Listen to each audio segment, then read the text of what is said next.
好了，今天是一个以手部练习为主的一节课啊。讲到画手，应该是就是在我的印象中，很多人是比较害怕这个的，对吧？来，我现在先做一个小的调查，顺便再等一些稍微可能会晚个1-2分钟的孩子进来啊。你们就是害怕画手的敲个1，就是不害怕的敲个0，好不好？怕画手的，或者是不会画手的，敲个1。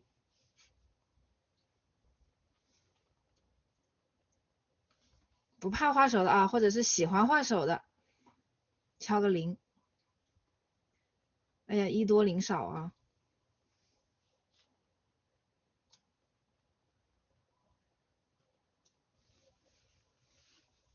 好普遍，好像我确实啊，就是今天这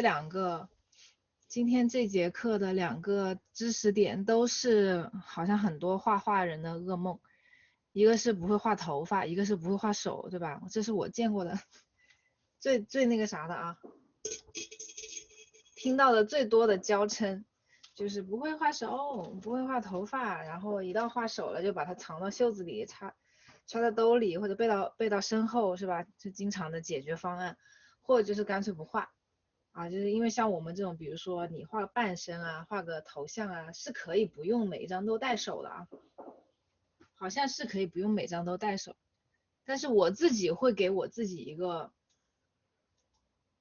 我自己曾经也是一个有点抗拒、有点害怕画手的人，因为手挺复杂的，怕画头发。但是呢，就是有的时候啊，还是要稍微逼自己一把。我是因为我个人是觉得，虽然我最喜欢画的是头像嘛，但是我会觉得一个那种头像的作品啊，如果只是单单有一张脸的话，稍微会有一些单调啊，所以我会尽量啊，我会尽量把手带上，我会想要带上手，这样构图会丰富一些。然后你的这个人呢，就是你要画的这个人，他的动作啊也会舒服一些，他有很多东西可以施展，他有一个手上的帮忙，他会有地方使很多。因为我以前也经常拍照啊，经常拍照也会拍人像，像那我的模特就是如果拍特写的时候，你们会看到有很多的模特就是这样，他们很会把手放到脸旁边来辅助这个构图，或者是让你的动作变得更丰富。因为你呆呆的往那里一站啊，往那一坐，你很可能就是除了证件照你摆不出别的 pose，但是你的手一加上来，你的 pose 就会变丰富很多啊。所以也是出于我各种比如说拍照的经验也好啊，对于这个画面的要求也好，你看我经常我都会尽量把手带上，我画画的时候。然后也是一开始也画的不咋地，后来呢，慢慢的就练好了。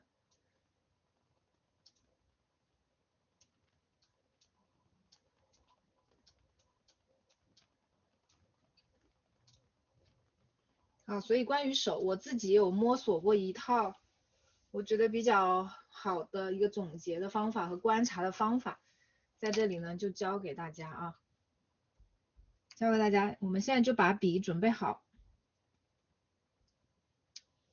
现在就准备好我们的笔啊，准备好我们的笔，准备好打开我们的这个画布，大家准备好了吗？我们现在就开始啊。随便你用什么 A4 就可以啊。如果是新那个什么的话，新建画布的同学啊，直接用 A4 就可以。我们做这种小练习，A4一般都是足够的。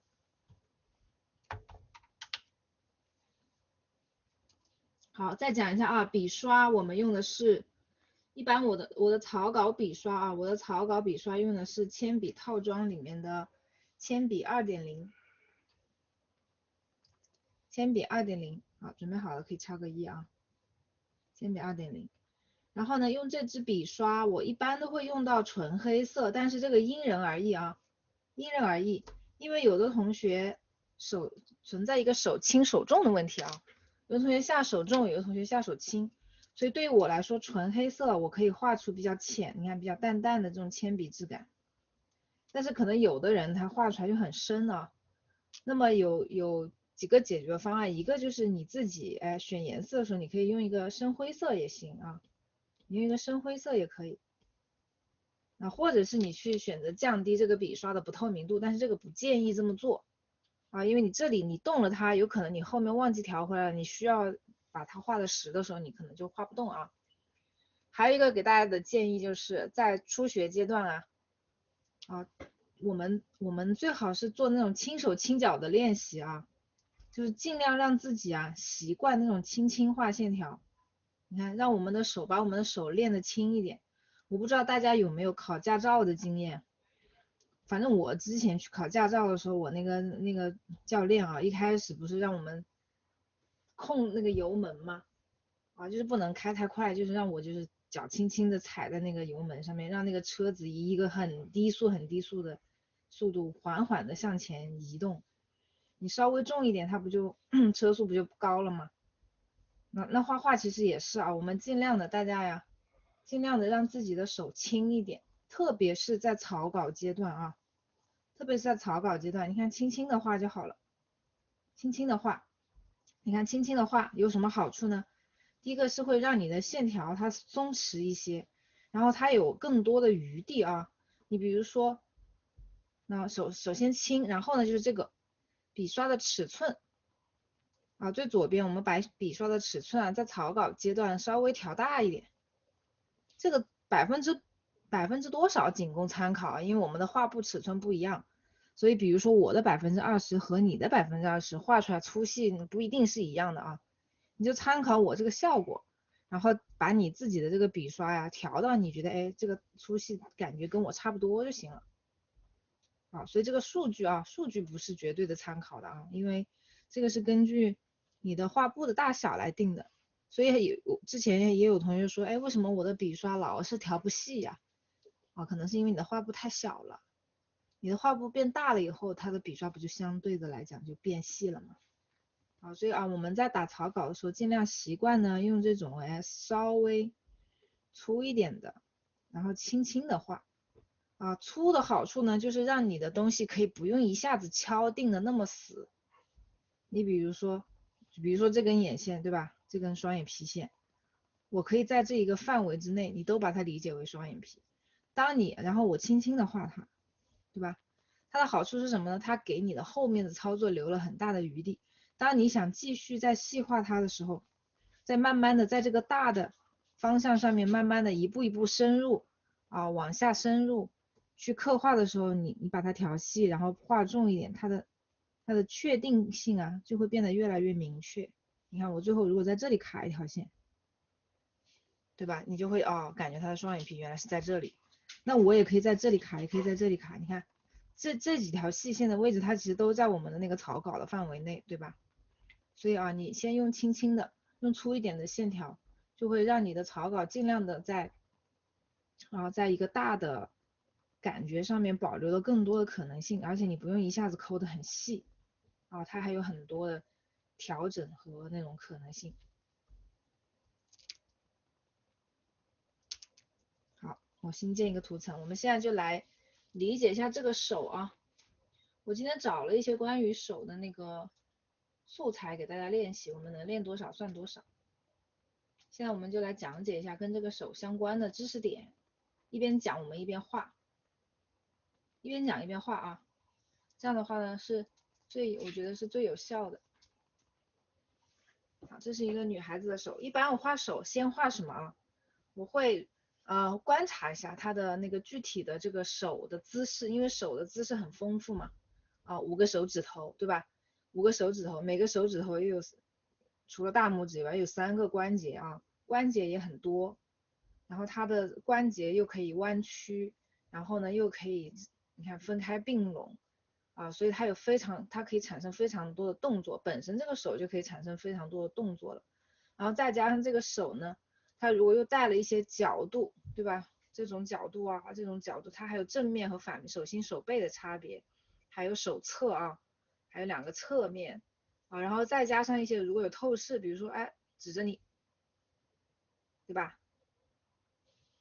比个枪，哎指着你，啊等等的，或者是哎往远处伸，你看这种啊这种，它一旦带了透视就更难画啊，就会变得更难画，所以这就是为什么觉得手难画的一个原因。我们就先从最简单的开始，从简单的一个手型先来分析啊。我们先来分析一下这个手的结构的特征，包括它各关节的比例。我们把这个东西先心里有个数，那么你在画的时候，你就会你的那个容错率也会高一点，哪怕你对吧？哪怕你想稍稍改动一下，你也知道哎怎么样改它是没有错的。好，那首先像这种比如说像这个角度，它比较简单，那么我们就先观察它的整个手背或者是手掌手背或者是手掌的这个部分，我们可以看一下它呢，约为一个，如果带上大拇指的话约为一个正方形，或者是有一点点偏正的一个长方形。那么我们就观察观察手一定要观察它的关节，关节是最重要的。我们先看一下它的这几个关节的连线，除开大拇指之外，从食指到小拇指这几个关节的连线约为一条这样的斜线，对吧？好，我们就先看它这个形状，先看它手背这个形状，大概的画出可以用粗一点的粗一点的笔刷，你看粗一点的笔刷先大致的画出这个，这就是我最早第一节课教大家的观察形状、大小、位置，对吧？这个就是形状。你看它这几条，那这几条，这一根这几个关节的连线，它是一个什么样的方向那垂直往下，但是稍微有点往左偏，对不对？垂直往下，但是有点往左偏是一个这样的感觉的一个线条。好，然后呢，它的形状它的这条线，那这条线，上面这条线，你看一下它是不是一个这样的角度，对吧？好，然后这里到手腕处，我们把它这样画下来，然后我们再观察，哎，从手腕的这个边边连到小拇指的这个边缘，你看它是不是好像一条水平方向的线？但是你仔细观察它的方向，它好像有一点点往下倾斜，对吧？有一点点往打开这样子所以呢，我们最后得出了一个类似这样的形状。好，这个形状不要求大家一步到位，一次画准，不要求你们一次画准那所以你也可以用这种草稿阶段，你也可以用这种描的你多画一些线，这样去确认它，哪怕你觉得好像这个手是不是画长了、画短了，你可以再用一些线，再用一些线慢慢的去切、去修改，都可以，get到了吗？这个形状不要求大家一气呵成，一步敲定在这个阶段我们可以用一个松弛一点的方法和态度，把这个形先慢慢的概括出来，它不一定非得是一个一步到位的事情。好，接下来呢，我们就把这几个关节给它敲定把这几个关节敲定。你看4个关节，这里有4个手指头，4个关节它几乎呢你看它这个因为食指和小拇指打开了，对吧？所以中间2个关节会靠的稍微近一点，我们就类似于评分的方法，先把它分成这4个，然后我们在画的时候可以慢慢的因为小指比较细嘛，小指会偏细一点，我们慢慢把这个再确定一下，让小的稍微画细一点，然后把中间2个画近一点。好，把这几个关节给它敲定下来。这几个关节是每次画手你可能画其他的角度的手，但凡这些关节能够被观察到如果你想要画的手能够这几个关节是可以被比较好的观察到的话，我们就先找这几个关节。好，然后再看大拇指的这个关节啊，因为我看大拇指只有2节啊，其他的手指呢有3个指节，你看到了吗？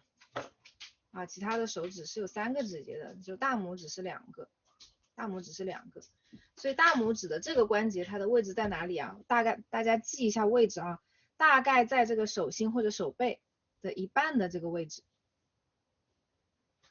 大概在一半的这个位置啊，在中间的这个位置。然后呢，我们可以画一个那小的三角形，画一个小三角形，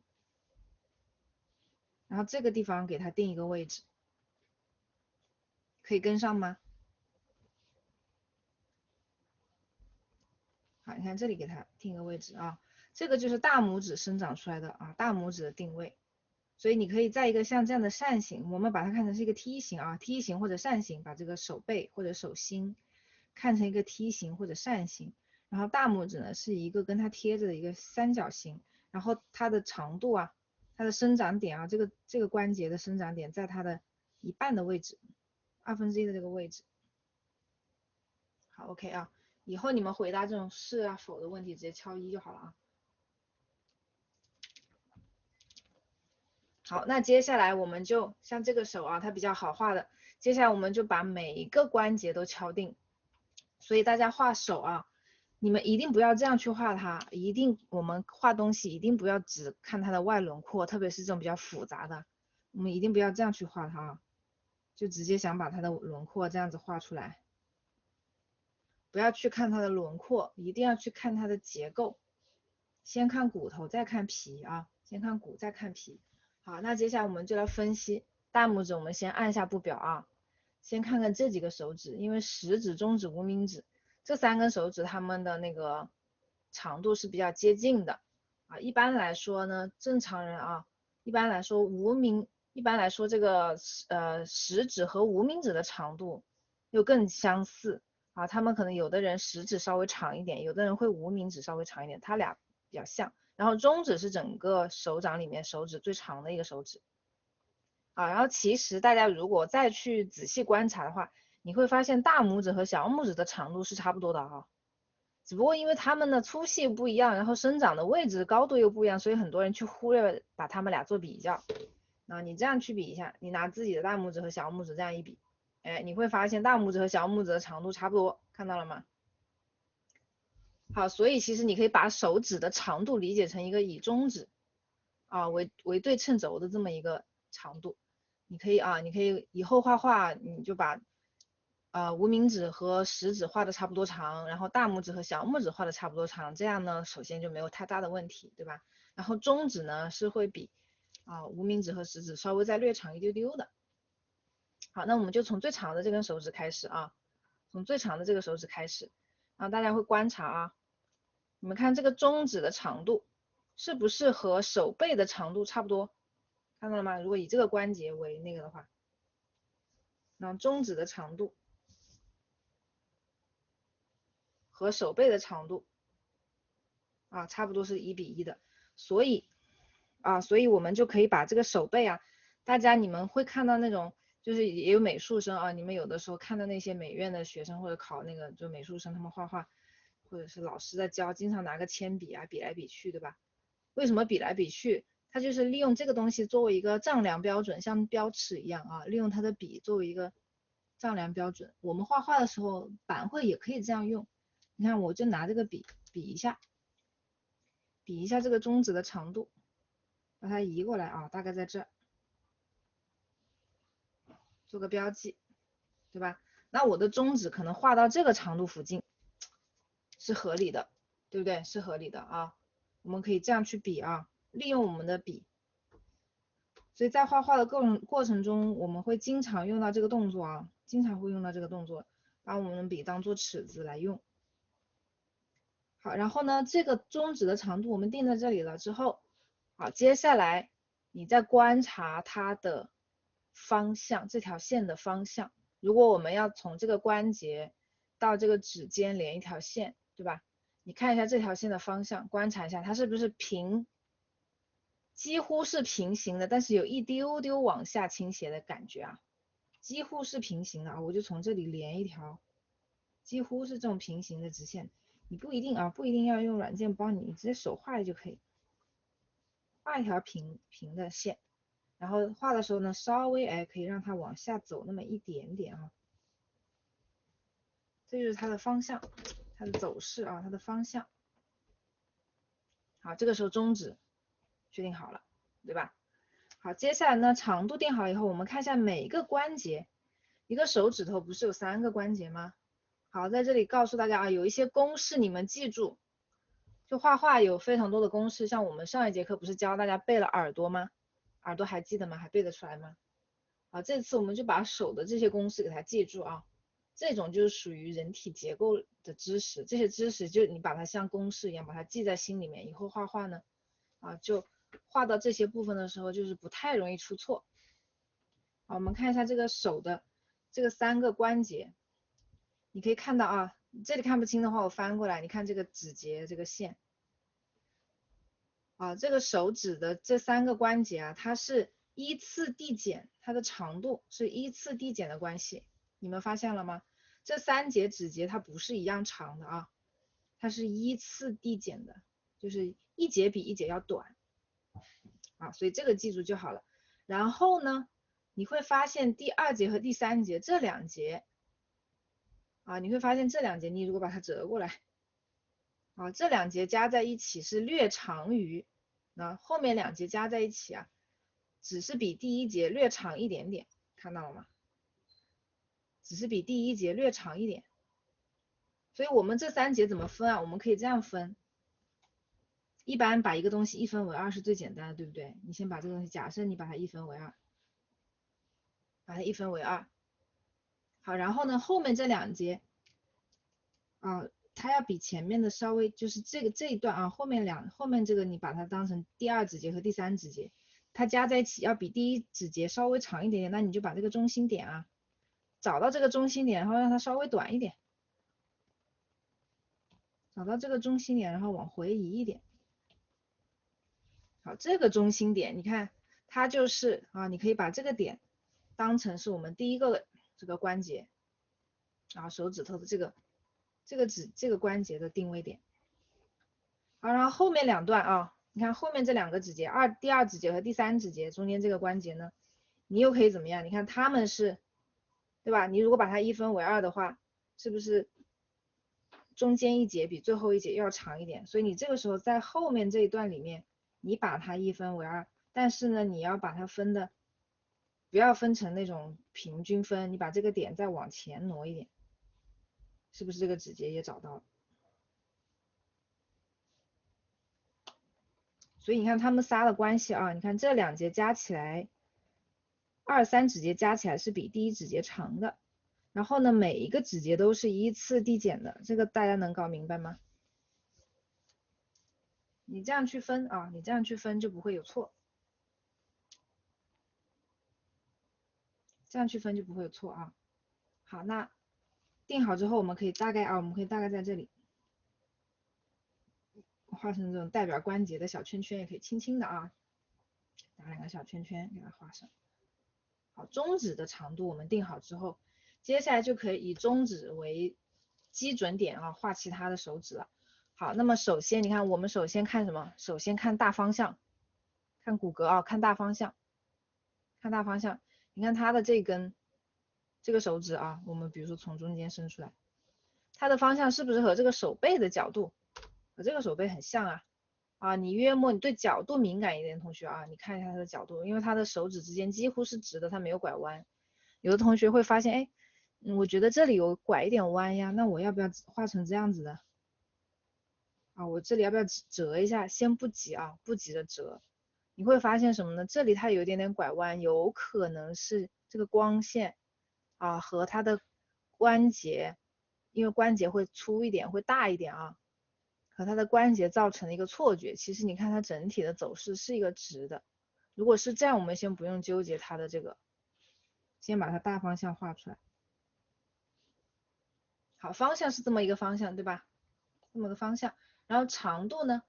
长度你就看你看它的这个指尖，食指的指尖和中指的指尖的一个连线，你看到没有？首先它短一点，对吧？然后你看这2个的连线是一个什么关系？它差不多是一个这样的，对不对？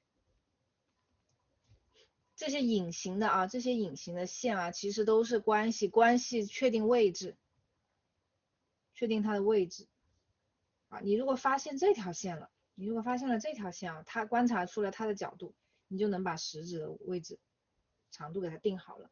如果你定不好啊，如果你不能通过这个位置来观察，那你就通过什么？就是我们画手有非常多的这个准则的啊。这个就是你直接你把这个手你不当成手来画，你当成一个任意物体，你就死磕它点和点之间的这个相对的位置，也能把一个形画好。那么你今天画的是个手也好，是个米老鼠也好，对吧？是个哆啦 A 梦也好，你都可以用这种方法。好，这是一种。还有一种呢，就是你的具备一些人体结构的基本的知识。那么你知道这个食指是只比中指短一丢丢，对吧？那短到什么程度？大家可以伸出来看。你可以伸出你的手看啊，这个食指它不会比这个中指短一个指节啊，对吧？不会到这一点之下的，所以它的这个食指的顶点啊，应该就是落在中指的最后一节的当中。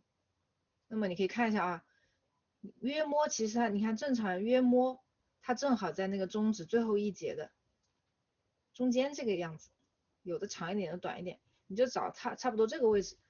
那通过这个方法也是可以判断出来的，明白吗？所以你看中指的最后一节在这儿，对吧？那么食指它应该会落在这一段中间啊，大概落在这个方向，你看是不是？如果我从医学或者是从这种生理结构啊，从这种人体结构、解剖学等等这些方面来看，我也能把这个点定下来，啊。所以我们是多种知识，就是越丰富啊，越能支撑你把一个东西画准。好，那么它在这儿。好，接下来另外两个关节怎么找，对吧？你可以一样用我刚才这样分的方法把它分。你看，把这个分成一半啊，把这个先分成一半，然后再往前偏一点，因为它后面两节比一半多嘛，啊，比一半多。但是呢，你分出来的它一定要比1/3要大啊。你留给第一指节的，你留给这个指节的一定要大于1/3，小于1/2，明白吧？然后这两节你怎么去分？对吧？平均分了以后，你稍微再偏心一点啊，让中间这一节比最后一节要长一点，就这样去分。这个呢，又是从生理结构的角度啊，从人体结构的知识去分析，也是一个直接就闭着眼就可以分。还有一个呢，就是你继续啊，你观察你的参考，图啊，就把这些关节，你看找这个关节，食指的这个关节和中指这个关节的关系，你看它们是不是跟指尖的关系比起来稍微又直一点，对吧？但是有一点点这样的倾斜，也是有一丢丢这样的倾斜的，但是比它的倾斜度要小一点，看到了吗？你就找到了这一点。好，然后再看这个，对吧？再看最后这个小的关节，看最后这两个关节的关系，你看找到它们的连线，它是不是也是这样的？好，通过这种方法啊，你看我们就把食指的两个关节定好了。然后同样的再画无名指，你先把这条骨骼把这个主线给它画出来，你看它是不是跟中指靠近的，对吧？那么它的线条呢是平着，然后有一点稍微往上倾斜，它是这样的，在水平的情况下，但是它稍微往上倾斜了一点，方向先定，好，然后再去定关节，因为这几个关节你看它靠得很近啊，我们直接就可以画了，因为中间已经定好了。你看它首先长度比这个中指要短一点，对吧？然后你再看它和食指的关系，是不是看起来差不多，在一条直线上面，然后稍微长那么一丢丢啊？如果你这样打下来，垂直定下来的话，在这儿垂直定下来在这儿，但它好像稍微它这个人的无名指可能稍微再长一点，那我就定到这儿在这儿，无名指的长度在这里。好，然后你看一下无名指的关节，其实你看中指最长，所以呢中指的每一个关节都比其他的手指每个关节都要长啊，所以你看无名指相应的，对吧？第一个指节我比它短一点点，在这里，第二个指节也比它短一点点，在这里，是不是就画好了？好，再看小拇指啊，小拇指这个也有一个那个啊，很好记，大家可以伸出自己的手。你看我的小拇指是属于比较短的，所以你看我的小拇指是没有过无名指的这个最后这个指节的这个线的，有的人是可以过这个线的，对吧？你们看观察一下自己的。所以我是短一点，我是没有过这个线的。然后有很多人，大部分的人啊，大部分正常人他就是差不多这个长度，小拇指的指尖啊就在这条线这里，就在无名指的这个线这里。所以大家只要记住啊，小拇指比无名指短一个指节就好了。记住小拇指的长度啊，你并拢起来比无名指稍微短一个指节。所以那么这个小拇指的长度就画在这个地方。啊，画在这个地方，然后你看一下它们这两个点的走势，再判断一下它这两个走势啊。我们其实可以把，大家可以看一下我们手指伸开这些关节的连线，它像不像一个扇形，对吧？这几个关节的连线，它像不像一个扇形？所以这个小拇指它的长度就是在这个扇形的范围内。你看它的连线啊，很像一个扇形，小拇指它就这么长。然后我们可以观察一下这个小拇指的它的方向。它的方向啊，你看是一条这样的直线，对不对？也是比较平啊，带一点点往下的一个这样的直线。好，这个小拇指你可以看到它是有一点点弯曲的啊，它是有一点点弯曲的。所以接下来我们找到小拇指的这个中间的这个关节，那你把它平均分以后，然后缩回来一点，对吧？平均分以后缩回来一点，这个是它的第一个关节，小拇指第一个关节，它在这儿。然后呢，它在这个关节口打了个弯啊，折了一下，微微的很轻微很轻微的折了一下。你看折完了以后，你看它的2、3指节是不是几乎是水平的了，就变成一个平的。但是它没有往上啊，它没有往上走，所以它这个角度非常的细微，很微妙，就是一个平的。所以我一直是在教大家怎么样去观察一个形状或者是一个图里面啊一些关键点之间的它们的位置，这个是我们学画画非常非常需要练习的一个基本功，就是一直不停的观察。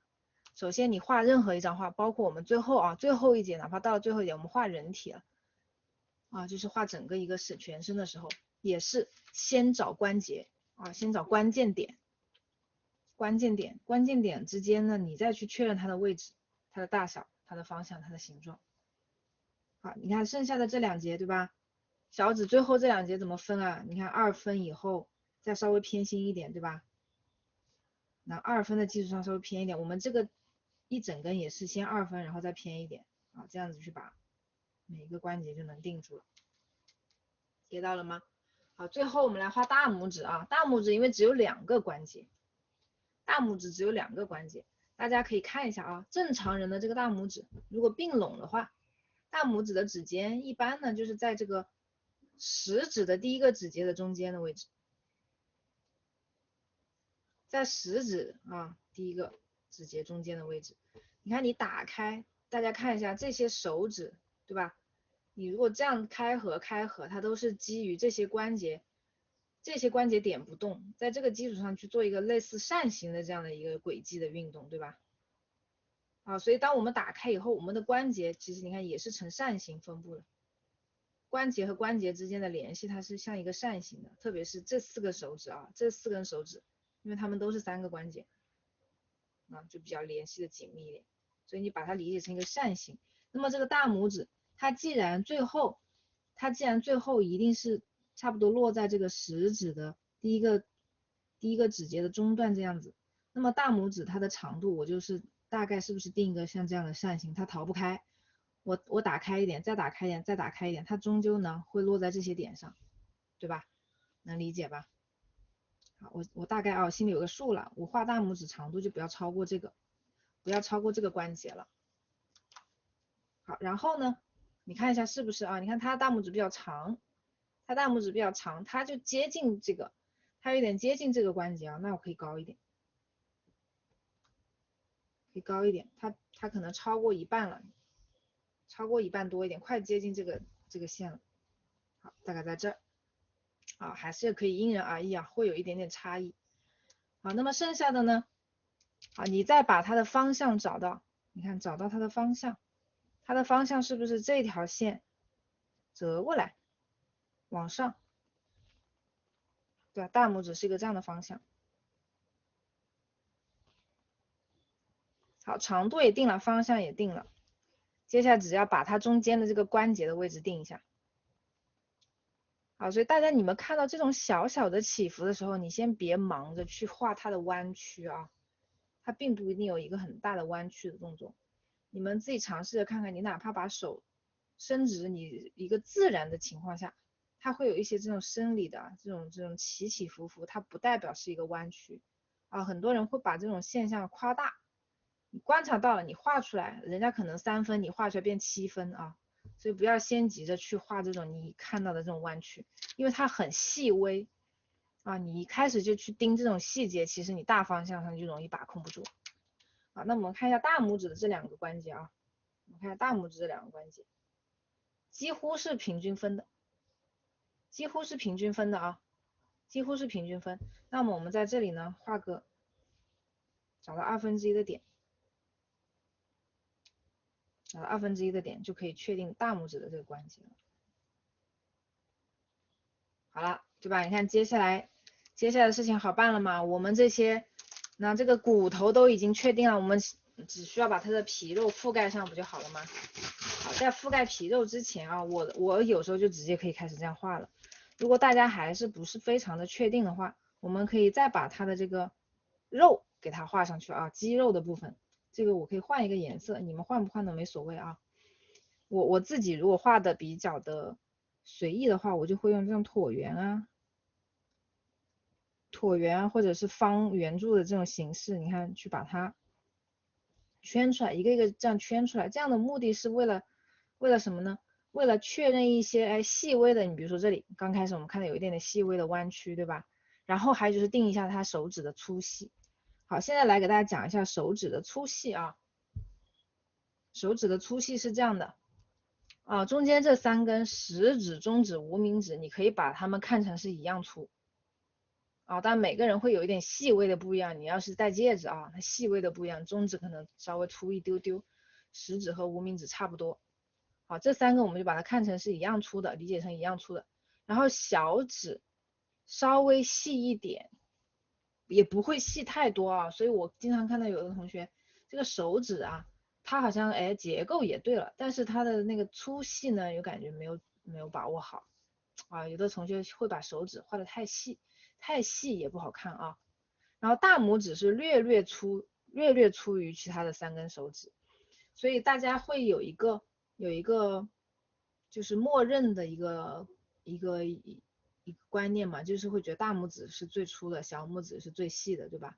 没有错啊，但是呢，你们这种先入为主的概念画到画里面，你就不知道它粗多少细多少啊，就会出现很多人把大拇指画的太粗了，小拇指画的太细了。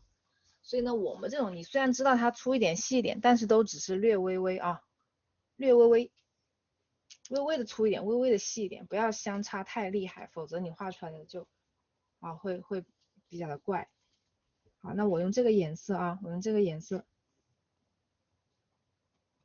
那我会用这种打圈圈的方式啊，定一下它的指头的粗细，然后这里它不是有一点折过来吗？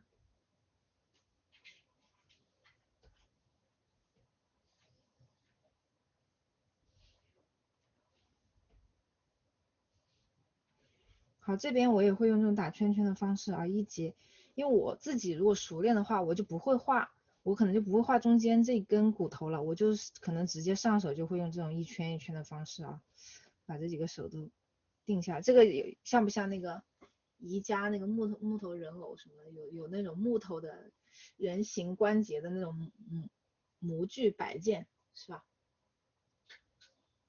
有点像那种东西啊。我们在画这个东西的时候，主要是确定一下手指的这个粗细。你看，把它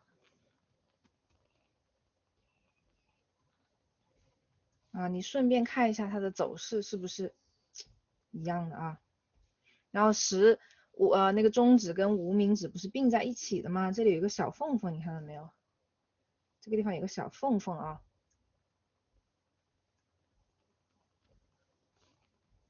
一节一节，好，这节短一点。小拇指，好，我们画这一节的时候，你就观察它和手背的关系。你看，它这里以这个大关节为基准，它其实第一个指节比它的手背要往外张一点，你发现了吗？那比如说这条线是这样的，我如果画夸张一点它不是往里收，也不是平着伸展，它是往外有一点。但是我画的很夸张啊，没有这么多，但是你要观察到这样一个细微的这样一个走势，所以我画的时候稍微带一点点。好，然后后面2节是平的，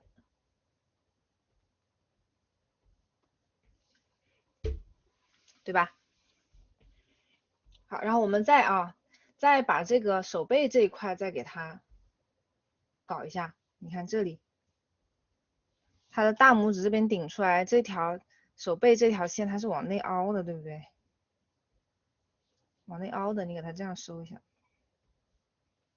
好，然后这里你看有一坨肉，是这样过来的。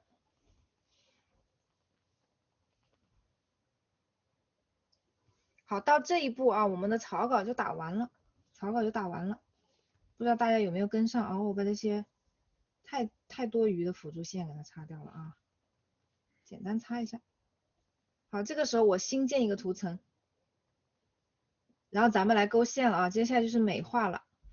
这是一个辅助线层，辅助线如果你画的足够精致的话，可以从辅助线移步到线稿。如果辅助线移步到不了线稿，也可以先从辅助线到草稿，草稿再到线稿。其实我把辅助线和草稿画了一层了。好，接下来我回来我还是用这个2.0这个铅笔，新建一个图层，好，这个时候我就可以把笔稍微调细一点了把笔刷调细一点了。然后如果你觉得下面这个草稿线、辅助线太干扰你的话，我们可以把下面这个图层不透明度降低，怎么降？就点击下面这个图层，然后点它后面的这个字母 N 字母默认是 N，因为是 normal 是正常模式叫 normal， 所以它默认是 N。你切换到不同的模式，它这个字母会变我们把这个不透明度，它会出现一个拉杆条，把它往下拉，它的不透明度会降低降到一个你觉得还能看清楚，又不会干扰你的这样一个数值就好了。然后回到我们新建的这个空白图层，我们把这个线给它美化一下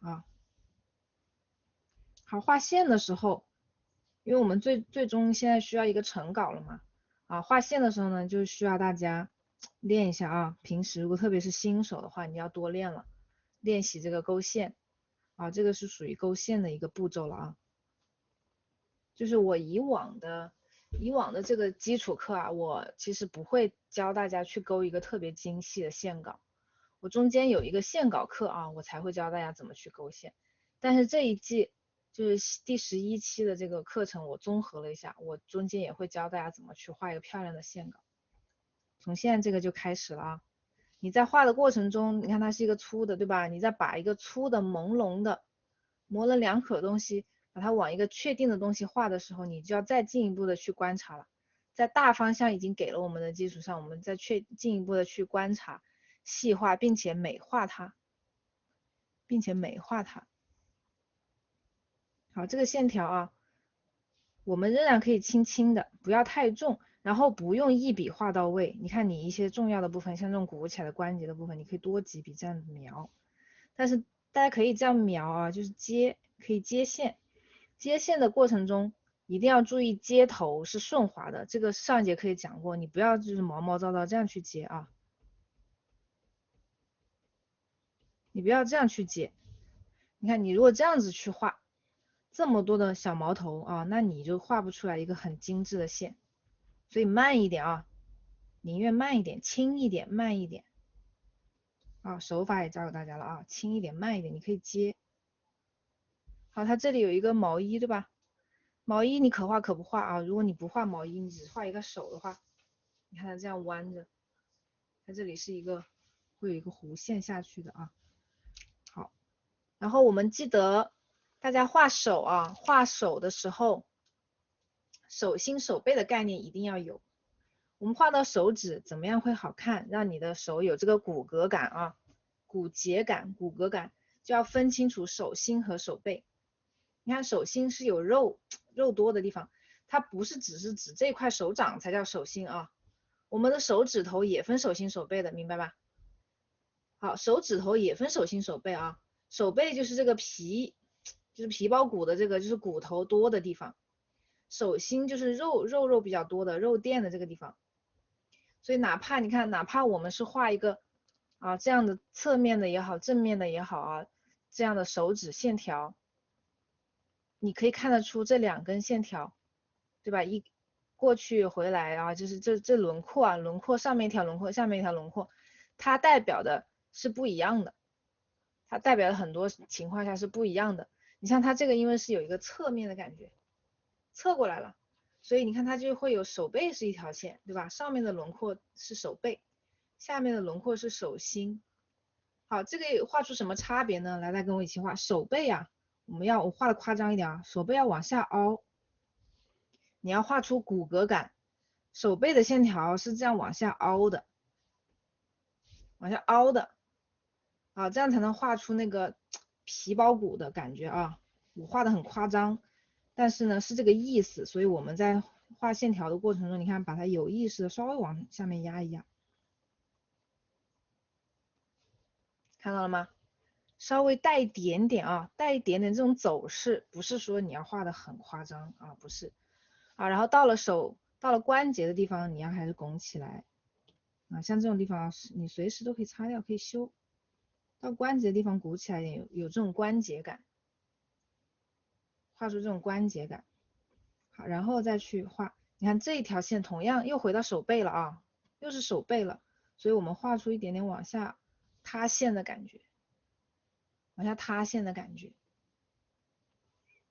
好，接下来呢，好，从这个顶点开始，我们往下画，我们画的就是手心的线条了啊，画的就是这个肉了，有肉垫了。那么手心的线条是什么个方向啊？就是往外鼓啊，往外膨胀。手背呢，因为它贴着骨头，它没什么肉啊，所以呢，手背是往内塌陷的，但是手心呢是往外膨胀的，懂了吗？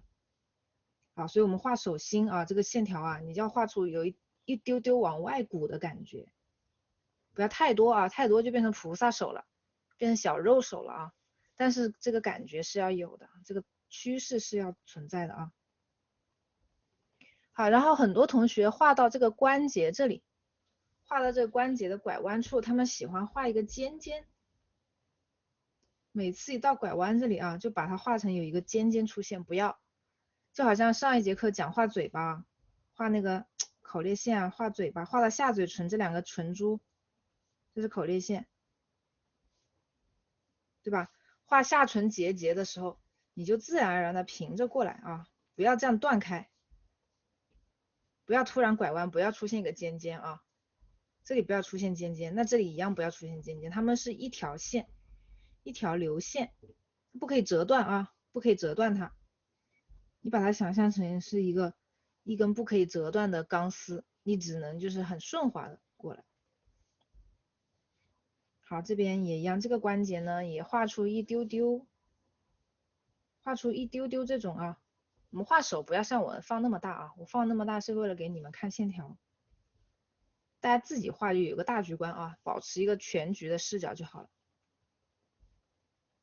好，回来。然后一般到了根部，关节根部它会稍微粗一点点。好，这里我们可以看到有一个线条的啊，有一个线条的这样的一个挤压的感觉啊，有一个遮挡挤压，所以到这里我们停住了。它手背啊这个地方的这小块是像一个人字形，你看穿插啊，像一个人字形从这里出来的，这坨肉鼓起来是挡住它的，这样去衔接。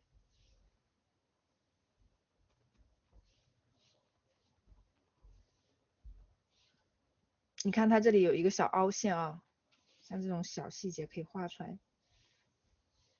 然后接下来画到这个食指，它也是一样啊，这个食指呢也是稍微有一点点侧，所以它这上面这条线更像手背一点，下面这条线带一点点手心的属性。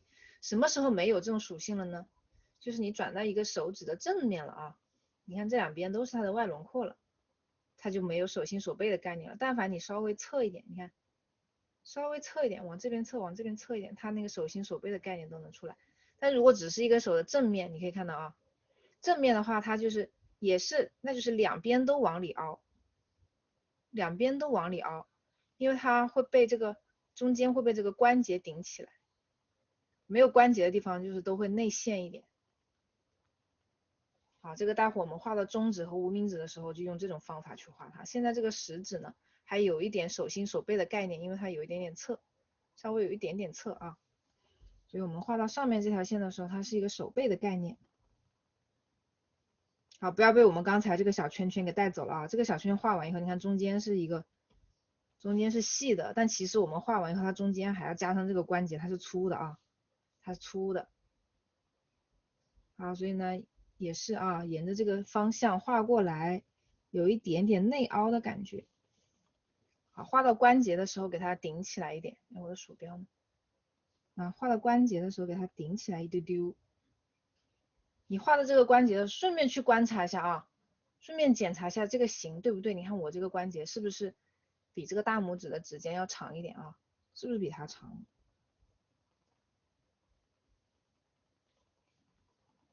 好，然后你看这个关节，我们的手指啊，一般来说中间这个关节大啊，指甲盖儿靠近的这个关节稍微小一点，所以我们画它更加啊，它是那种尖尖的，所以它这个关节不明显，你就跟它直接画过去。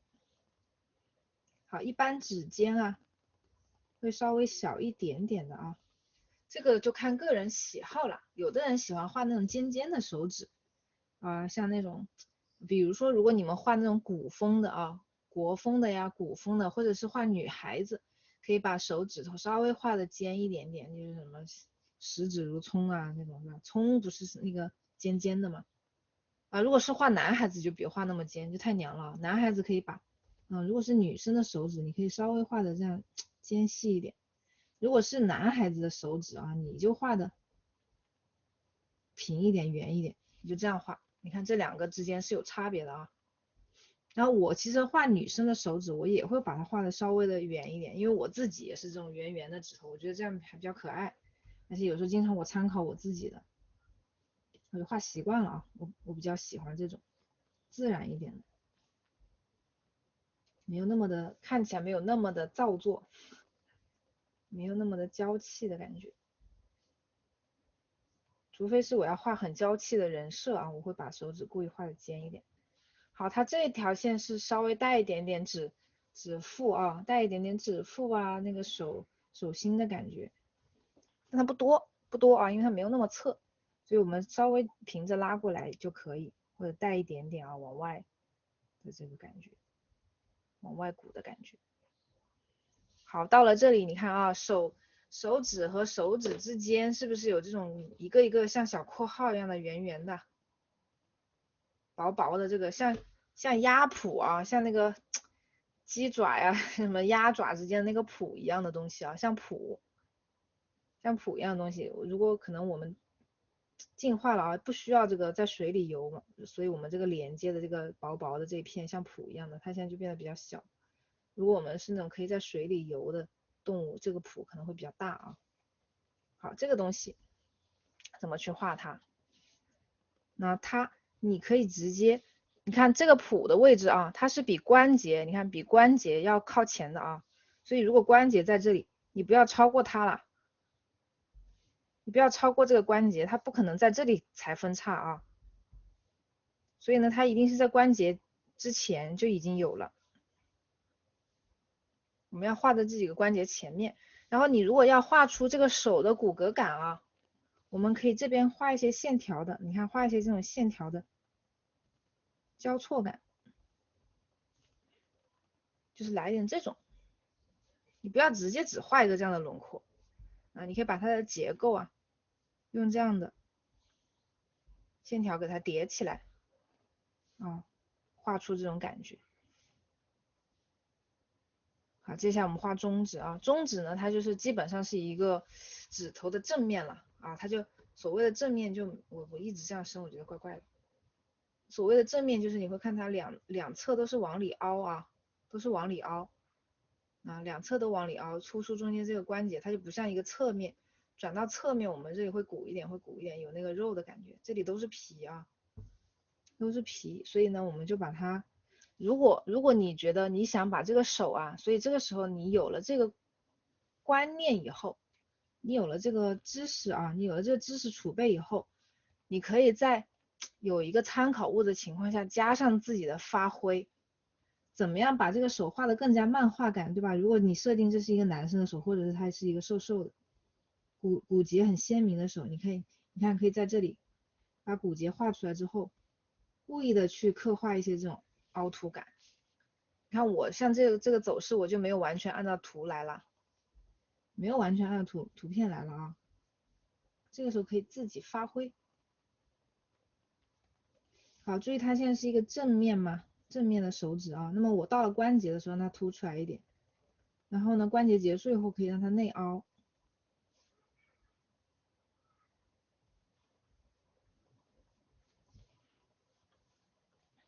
对吧？内凹。好，然后到这边。好，它们并的比较紧啊，它们并的比较紧。啊，像这种过程中，如果你出现这种毛毛躁躁的小线条，你如果是一个追求完美的人，可以把它清掉一点，或者最后统一再把它擦除掉也可以啊。好，我们观察这个地方，你看我出现了一个小问题，对吧？之前这个定位，你看定的太靠后了。其实你看这个地方，它分叉的地方和这个谱，它是不是连成一个这样子的形状？也是连成一个扇形了啊。你看到没有？这几个分叉，它其实这里也有个谱，所以它到时候会在这条线上。所以这个如果我直接画到这个后面来，就是像犯了一个我刚才说的那个错误。我们在画的时候要注意啊。所以草稿到线稿之间，你还要在一边画呢，一边确认一下你的形的正确性。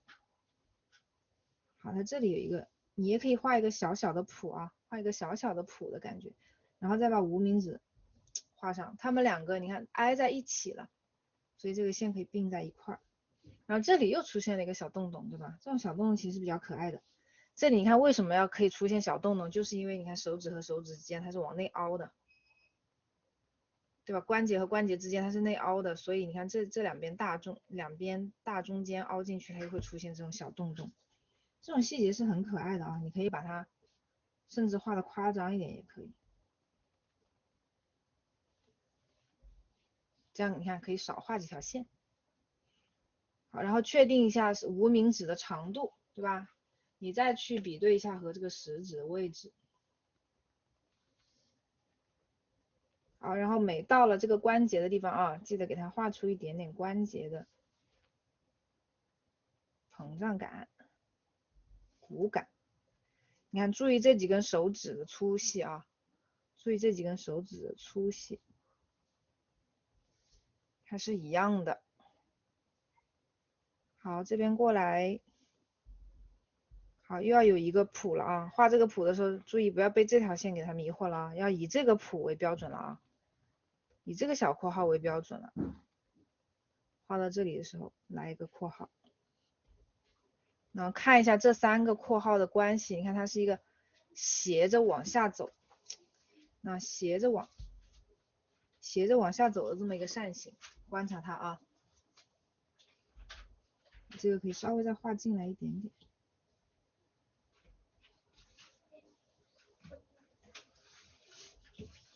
好，最后画小拇指。小拇指你看它反的，小拇指是反的哟。小拇指上面这条线是手心，发现了吗？上面这条线是手心，下面这条线是手背啊。所以我们画这个小拇指的时候，上面这个鼓一点，下面这个要凹进去一点。但是大家在画这种一节一节的时候，中间千万不要出现这种尖尖啊，不要出现这种猛的一拐啊，一定是连在一起的，没有这个玩意儿啊，没有这个尖尖，它是很顺滑的，丝滑，一定要丝滑啊，不要方向突然一个拐弯不行。你看小指啊，这边我画一点点鼓一点的感觉。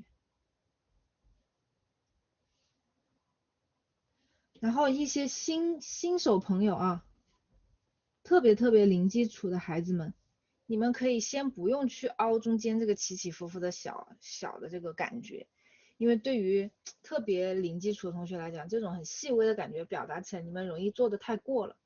所以如果是很零基础的同学，你们就用直一点的啊，直的线条去表达也可以。好，你看它是。你像这个啊，你看手指啊，如果侧到侧面，那都是手背尖啊，手心圆，看到了吗？你看侧面的时候，你看手背是尖的，这个顶上是尖的，然后手心的地方是圆的。我反过来也是一样，对吧？所以你看这个小指，它这边是手背，对不对？这边是手背，所以这边尖，这边圆。那你看大拇指这边是手背，这边尖，这边圆，看到了吗？啊，它不是一个这样子的啊，不是一个这样的平均的一个过程，你只有在正面的时候，它才会是一个这样的弧形，到了侧面，它就有点像那种半圆形，看到吗？侧面像半圆形啊，这是大拇指啊，这是小拇指，它变成像口红旋转出来的那个侧面一样，get 到了吗？这个地方啊，它既然是手背，我们就让这个地方尖一点啊，这边是手背，就让这个地方尖一点。好，画出一丢丢那种骨骼感。它这里是有一个转折了啊，这种地方的转折你可以画的明确一点。好，你看像我，你也可以把它转过来啊。如果你觉得只凭着画这个画布对你来说，控笔不友好的话，你可以转过来。转过来，我的目的也是为了控制一下这个手指啊，这个地方啊，手指的指根是要比指尖要粗一点的，不要画着越画越细了。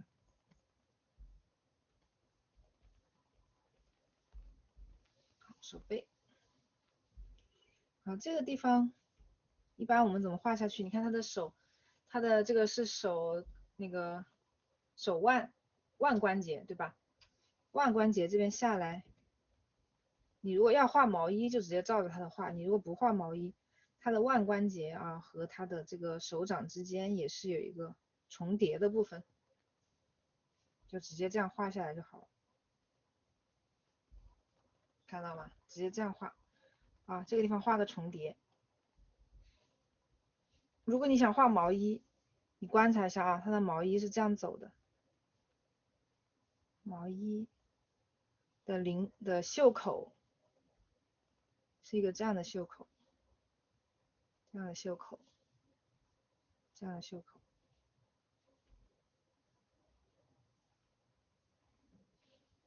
好，把这个擦掉，就是毛衣。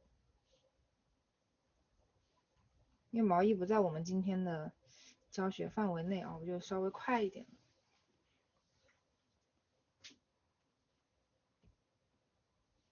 好，这个时候把底下这个关掉，你看一下，一个手的轮廓就画出来了。大家会看到很多漫画里面，你如果每画一个手，还有一些什么有趣的操作呢？你看，就是这个无名指和中指，它们合并的这个地方，你会看到一些大大啊，他们会把这种合并的线条啊擦掉，他们会把这个地方给它弱化掉。这样弱化掉有什么意思啊？让你的线条变得更简洁，它会让你的形状变得更有趣。你就会观察，你观察力就会放到这个上面，这两个洞洞上面啊，你就会觉得啊，这个手 get 到了，有没有？虽然它的处理的方法是一个很细微的地方，但是有的人就能 get 到这个美感啊，你能不能 get 到？能不能 get 到这两根手指并在一起的时候，中间那个小漏光的那个小缝缝的那种美啊？所以大家如果画漫画的话，可以这样去画它。常见的处理方式。好，接下来我们要解决指甲的问题啊，解决指甲的问题。很多人不会画指甲啊，来观察一下自己的指甲，观察一下自己的指甲。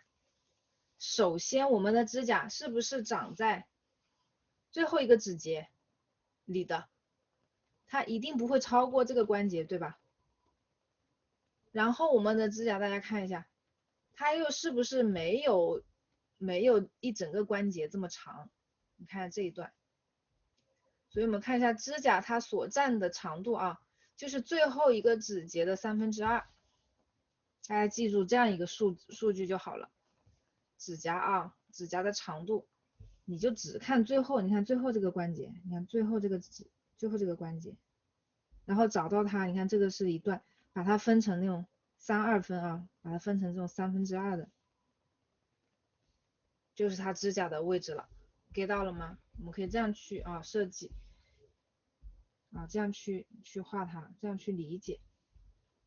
好，那么指甲，你看我为什么能够看得出？大家看一下，我为什么能够看得出哪个手指是侧面，哪个手指是正面啊？你看到没有？侧面的指甲，你只看到一半。侧面的指甲呢，它这边是指甲的轮廓，然后这边是肉的轮廓。正面的指甲两边都有肉的轮廓，发现了吗？发现了吗？你看到了小指，它只有这边露肉啊，这边没有露出来肉，这边没有露出来肉，说明它指甲已经侧过来了。看。你现在看到的两边啊都有这个肉，就是很多人会长倒刺啊，撕手皮的地方，很多人喜欢咬的地方。我但凡侧一点，是不是只能看到一边啦？对吧？所以这个手指啊，它是有方向性的，它这样转动，它的指甲的形成的那个指甲的形状就不一样了啊，位置是不一样了。所以你看，我们来画指甲，大拇指它是一个侧的。越侧啊，你如果手指越侧，你的指甲呢，你能看到的这个地方就越少，看到的指甲就越少。所以你看它大拇指比较侧啊，大拇指是比较侧的，然后你看又在最后一个关节，在最后一个关节的2/3处，2/3处是它的起点，然后从这里画一个，你看画一个一半，作为它的指甲。然后大家会发现指甲是从这个肉里面长出来的，你看到没有？从肉里面长出来的，所以在长指甲之前啊，它这个有一个凹进去的一个阶段啊，它是有一个这样子的凹进去，然后指甲从里面插出来的感觉。好，所以在长指甲之前，我们这样去画它。你可以把这个线，你看我用颜色啊，你可以把这个线这样去画，画出这样的感觉，然后指甲从里面这样长出来，这种穿插，你看看这种放大，看看这个节点啊，这个已经教的很细了啊，这属于教的非常的细了，包括指甲这种细节的地方你怎么去表现它。这里鼓鼓的，你可以把它连起来，然后指甲从这里面长出来。指甲盖，你看我们侧面指甲盖，它是不是有一点往上拱起来的？指甲盖是一个往上的这样的弧度啊，画的夸张一点是往上的这个弧度。所以我们指甲盖呢，这样去画它。好，至于这个指甲，你是要比手指长，你要不要给它留长指甲啊？这个随大家的喜好，随便你们的喜好。像这个图，它是略长于这个手指头的，我们就把它往上延伸一点，略长一点出来。把这个擦掉。擦完以后，你看这个指甲盖，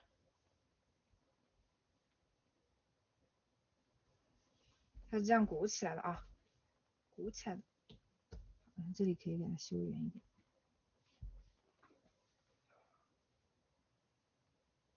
好，然后再画这个食指，然后最后一个关节在这里，对吧？然后2/3处啊，我看有很多人画这个指甲的这个长出来的这个线啊，直接画到关节的地方了，那指甲变得太长了，很吓人啊。好，它是一个正面，所以它这两边都会露出肉肉，这两边就打2个像小括号一样的东西就好了，像括号一样啊。它指甲比那个手指头略长一点嘛，你就画伸出去就好了。用括号给它连起来，正面的比较好画一点，这边也是一样。你看中指啊，它没有食指这么正，它其实往下偏了一点，对吧？那它在哪？这个就属于非常细节的观察了。画画你如果观察的越仔细，你画出来的东西它就越打动人啊，越多细节。它也是，你看在这个指最后一个指节的2/3的这个地方，然后它呢是这边的肉肉少一点，这边的上面的肉肉露的多一点，所以它已经有点开始往下面旋转了，对吧？侧了啊，它已经开始往下侧身了。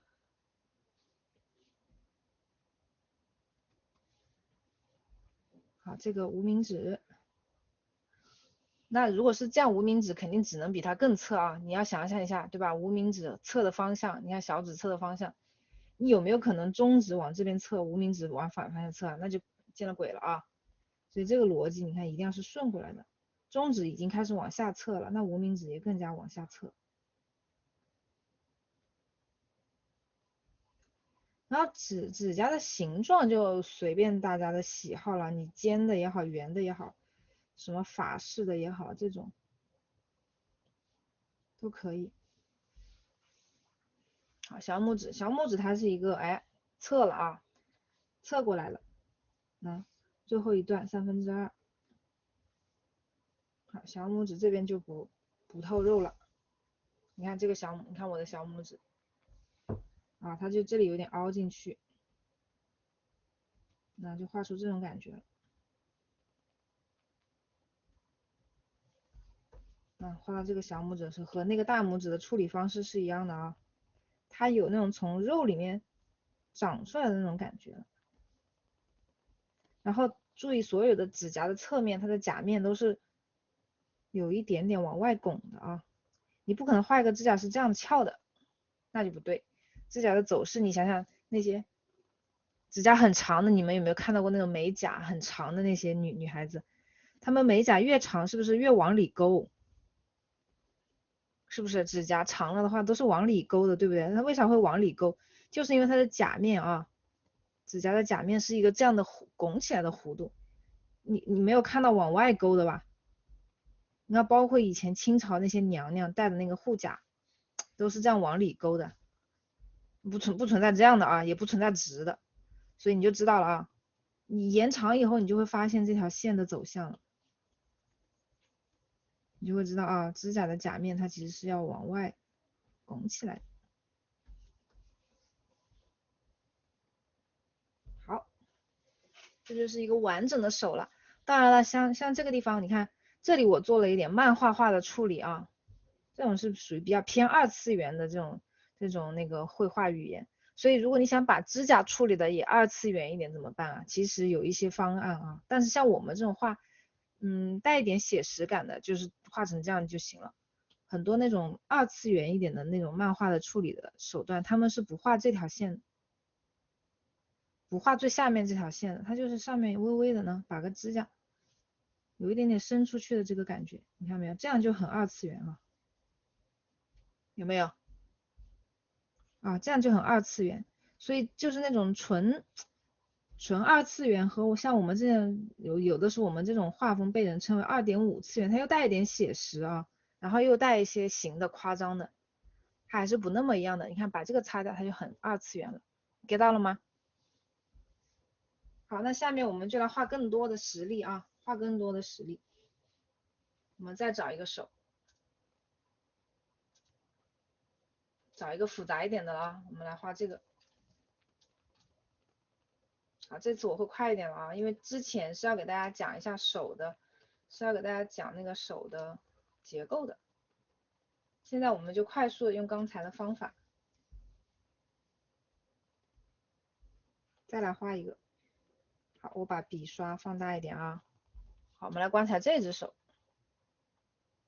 看看我们刚才那个方法能不能活学活用啊？观察这只手，首先观察它的手背、手心或者手背，你找到这几个关节，看到了吗？找到这几个主要的关节，来啊，找到这几个关节，然后画出这几个关节的连线，它是不是像一个小扇形？好，然后看一下手背这条线的方向。你们要看啊，你们看这个手背上这几根筋，它是不是你看也像一把，在这里它也像一个扇子，它最终是要连到这个手腕的这个关节的腕关节的啊，它也是一个从中间往外发散的这样的一个，你不看大拇指的话，也是从中间往外发散的这么一个形状啊，所以你知道了以后，你就不会，你如果要画那种骨骼感，你就不会把它画成平行的了，一定是把它画成这种扇形的。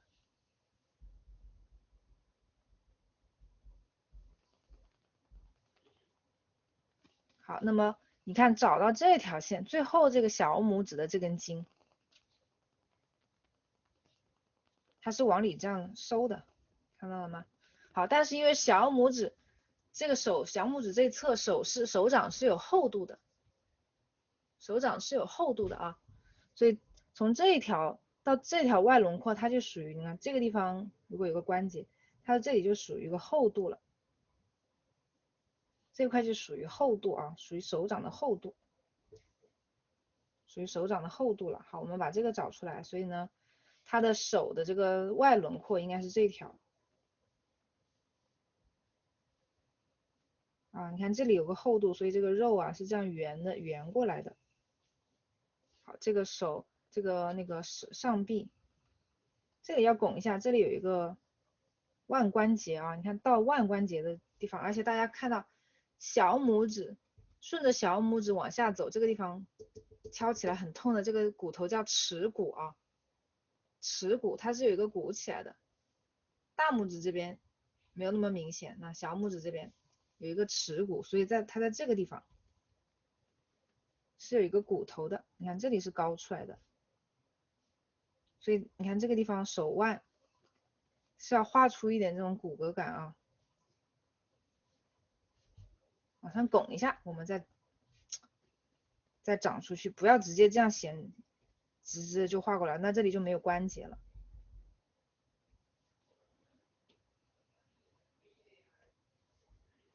好，然后呢，这个形状画好之后，我们再把这4个关节找出来。我刚才敲了几下，好痛啊！敲太大力了啊。食指、中指、无名指、小指。好，这个小指的关节我们不要画到边缘来了。你看，因为边缘它已经属于手掌侧面的部分了，所以我们把小指的，哎，现在还痛。我们把小指的关节往上画一点，其他的也依次往上推。好，这些关节在这儿。好，接下来呢，我们就一根一根的手指来画它啊。你看，从长的开始画，不要从小指开始画。我建议是从食指或者从中指开始画都可以啊。如果没有遮挡的话，先从长的开始画。我们看这个食指的走向，先斜着往上，对吧？哎，好，问题来了，这根画多长呢？它后面的关节拐弯了呀。第一个关节画多长？这个时候大家还记不记得我说过，一根中指的长度是吧？约摸是这个手背的长度的相等，约摸是相等的，对吧？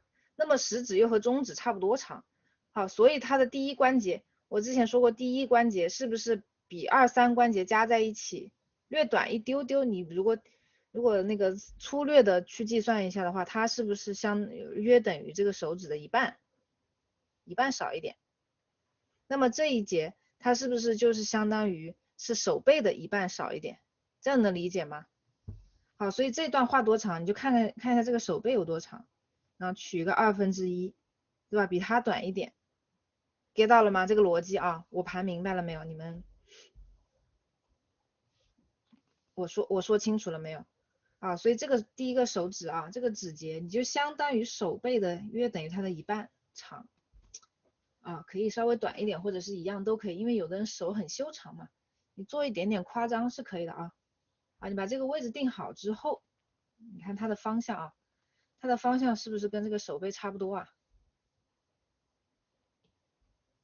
我刚才画的折过来多了一点啊。好，这是第一节，在这里你给它打一个啊，打一个这个关节。好，所以你看我这条线它不一定代表中间的这根骨头啊，你看这条线它也有可能代表的就是它的外轮廓啊。所以一会儿我们画手皮的时候，也不一定非得把它放到中间这样去画它，你有可能就以它为边缘，这里给它补一个那个厚度就行了，给到了吗？所以这条线啊，不一定就非得是在中间，你怎么方便怎么来。好，我们再看第二关节，第二关节它是不是平的，水平，然后微微往上可能有个两三度这样子啊，2度，水平，往上翘个1、2度，一丢丢。好，第二个关节我们要画多长啊？还记得吧？那比第一个关节短呗，比第一个关节短就行了啊，短一点点。第三个关节你看，它开始往下走了，对吧？水平往下可能有个3、4度，不多。好，2、3关节画完了以后，我们再检查一下，再回过来看一下这2个关节加起来是不是比第一关节只略长一点点。如果这个关系没有问题啊，那就大方向是没有错的。你看，只要你知道他们的关系，你看它大于它，它又大于它，对吧？然后它加它又略略啊，2就是1大于2，大于3，然后2加3呢加起来又略大于1，这个关系你把它盘清楚之后啊，你画的手就不会特别的去走形啊。好，这两个关节我们给它打上。好，食指就定在这里了。接下来中指。哦，中指有个好的办法啊，因为你是以第一根基础打在这，中指我们只需要你看从这边长上来，你只要看它的关节在哪，它的关节是不是在这个食指的和食指的第2关节几乎在一条竖直的线上，因为这个手它开始有透视了啊，看为什么这个看起来那么的短啊？为什么这个看起来都快没有了？因为它不是这样正面对着你了啊，它抓过去，你看它越来越远，它往远方走了。就会开始产生透视，产生透视以后，你有时候这个算法啊，你不能直接再按照原来那个去计算了，所以你这个时候就要看它本身的这个素材之间它是怎么一个关联啊，怎么一个位置的关联，所以这个关节我们怎么找？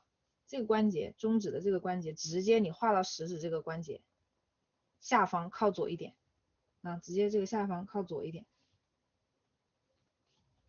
直接找到这个关节，把它连起来。连起来的时候，你再观察一下这个角度是不是 OK 的啊？好，然后中指的第2个指节，你看它往下走了，开始往下走了，对吧？它的这个关节，第2个关节在哪儿啊？第3个关节啊，第3个关节在哪儿？在食指的指尖，对吧？在食指的指尖还要靠外，啊，这是食指的指尖，比这个指尖还要再靠右，所以这是它的第3个关节。好，它的指尖其实你看它已经有一个很大的一个透视了啊，所以它再往下弯，你看这条线基本上就是有点45度了，侧下来了，但是它只有一丢丢，它没多少。好，这是中指，接下来我们看无名指啊，我们每次画的时候你就看看这些关节啊，它的连线，看到没有？去找这些一个一个关节的连线。你看它是不是也像一个扇形？我一直在画这条线啊，像不像一个扇形？那这条线它像不像一个扇形？所以呢，无名指，你看这个无名指的这个关节是不是跟中指的关节，哎，在一条竖线上，但是要往右靠一点，在这边，你再看这个无名指的走向，是不是水平？水平稍微高那么3度左右，那水平，但是就高那么一点，在这儿。对吧？然后关节呢又在这个中指的关节的靠右一点点，这样去找它。你看它是一个这样子的啊，你们这关节别搞混了啊，就是第一关节跟第一关节连啊，第二关节和第二关节连。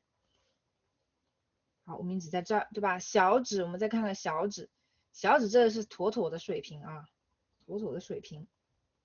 这条线呢，一条水平线。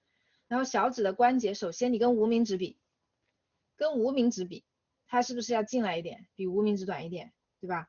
你再去确认一下，再跟中指比，又比中指稍微往外一点，所以它介于这两者之间。你看它就在这儿，看到没有？好，你把它们连起来，你看一下这条线，观察一下这条线和这条线，啊，观察一下这个线。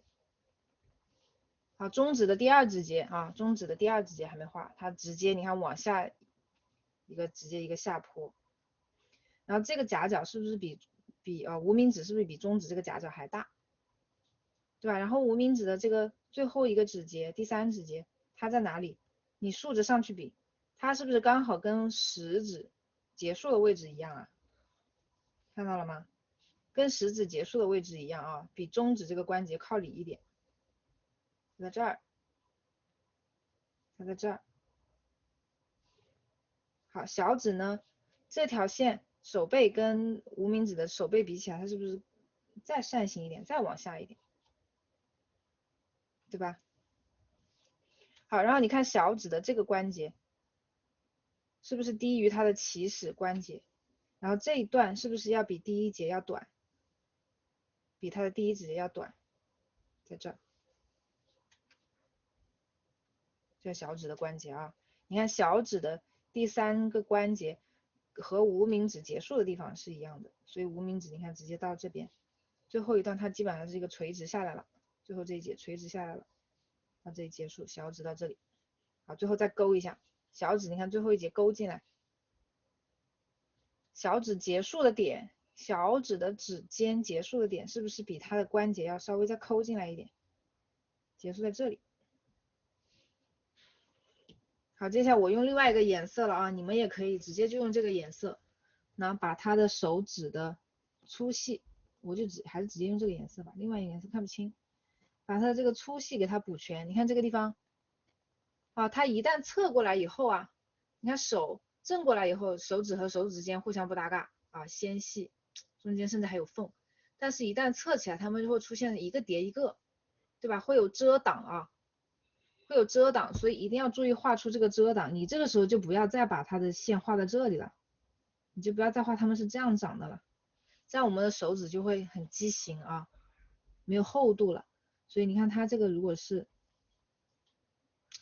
它的手背的侧面的话，这里就要画出一个遮挡，它从这边出去的，从这边过来，再过来，画出它的遮挡穿插的关系。好，你看这个地方。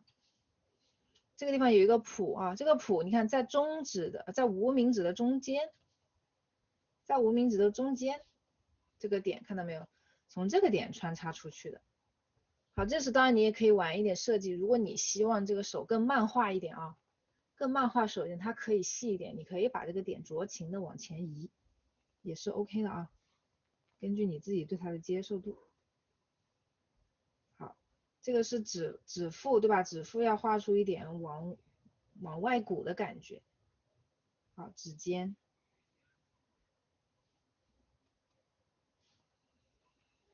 好，这里无名指，无名指，无名指基本上就不用画了啊，就这根线就可以搞定了。然后小指，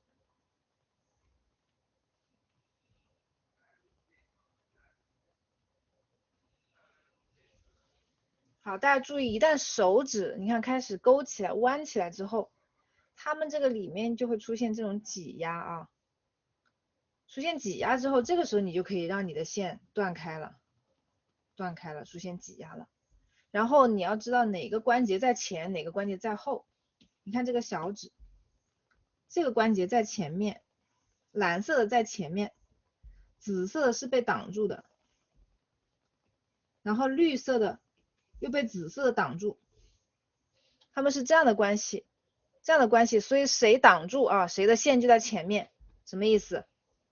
如果是蓝色挡住紫色，那么我们在画蓝色的时候，这条蓝色的线就在前面，然后这个地方就在前面。画紫色的时候，这条线在前面挡着，知道了吗？所以你看它这个褶皱，谁在前面谁挡着啊？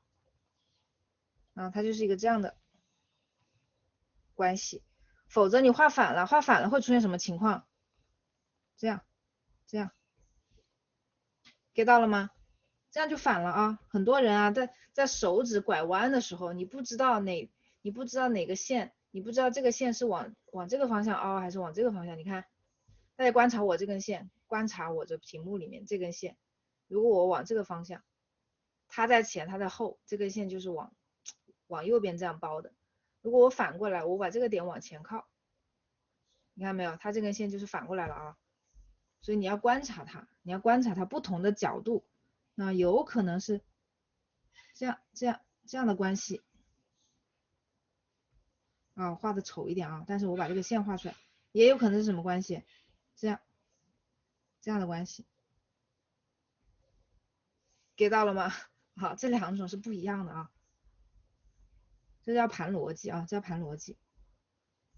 好，现在呢，我们就把这个手描出来，这个我就快速的描了啊，如果你们大家主要就是把它。主要是把底层逻辑给它盘清楚。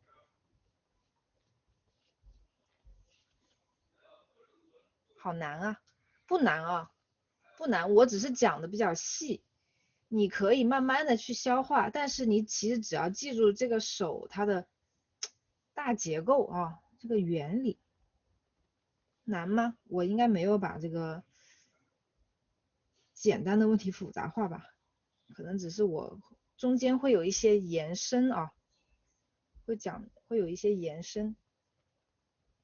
你如果记不住所有的内容，觉得太多了，你就把我这几个关节啊，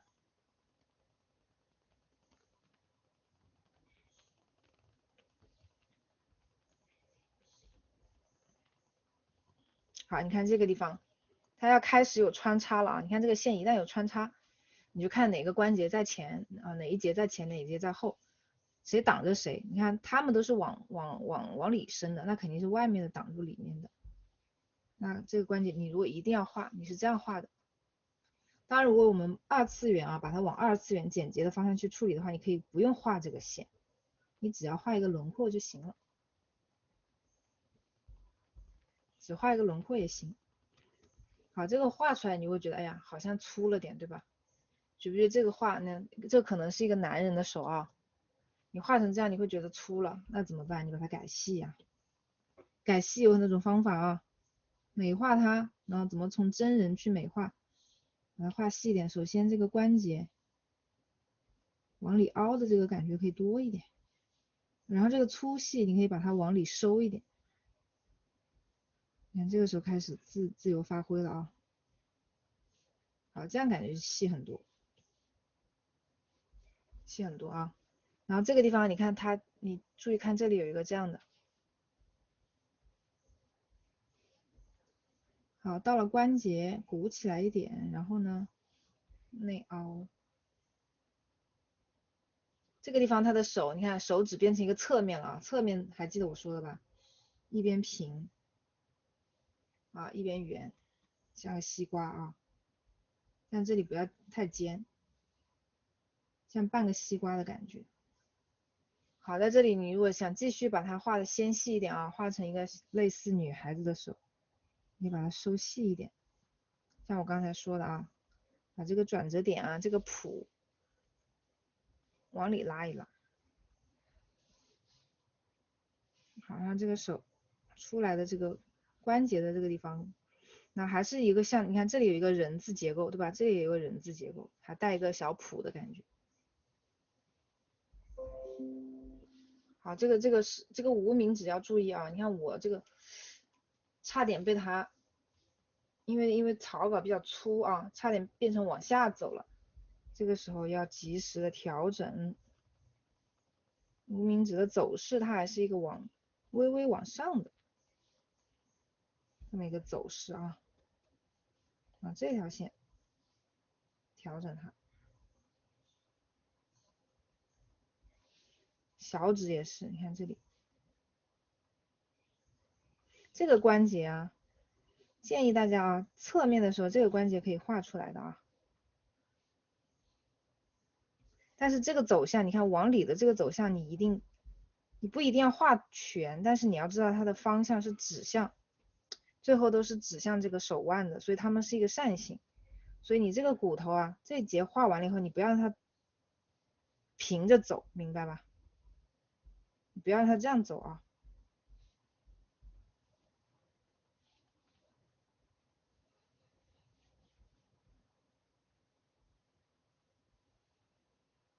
这个地方你可以给它画出一个小缝隙，也可以。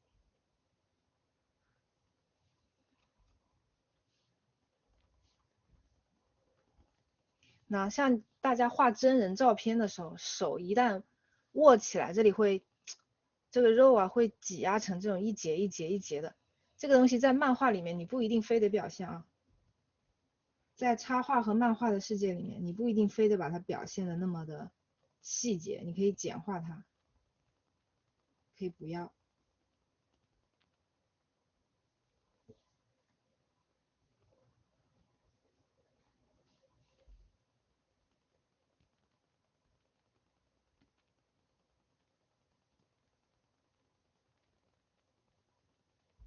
好，这样是一个男人的手啊，怎么样让男人的手看起来更那个一点呢？更 man 一点呢？这边把它画完，就是你尽量把这种骨节啊，这种骨感啊给它画出来。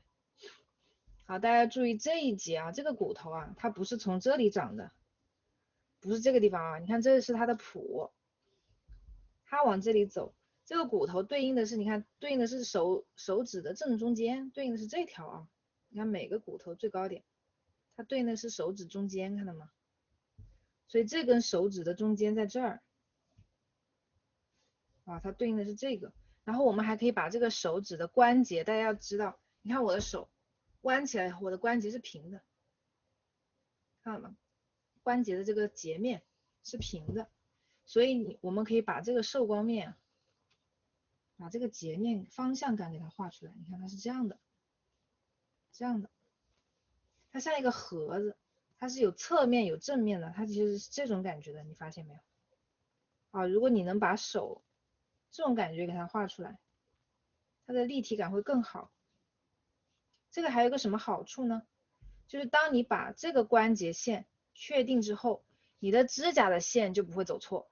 有的人的指甲画不出方向感啊，你的指甲和它平行，你看，所以指甲的底边一定是这样画它。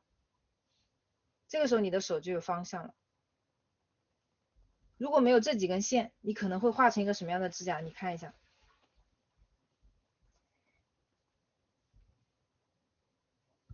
如果没有这几根线，你可能会画成一个这样的指甲。你会不会觉得这个手拧巴了？它本来是这样的，哎，我怎么好像把这个关节又给它转过来了一样？啊，你的指甲的方向啊，会跟你的这个手指方向产生矛盾，你不知道这个指甲应该怎么画，你不知道这个指甲应该怎么画，你可能会画成这样的。然后这样的指甲问题在哪？问题在哪？它跟你的这个手指的方向就不对了。所以呢，如果你们比如说特别是画这种男生的手，你可以抓住他的这个，你把他的手每个手指当成一个方盒子，方形的盒子，你把这个关节啊的这条线找出来，你看每个关节它都是有一条平的线啊，有一个宽度的，你看手背是一个宽度，手的侧面又是一个宽度，看到了吗？它变成一个这样的盒子。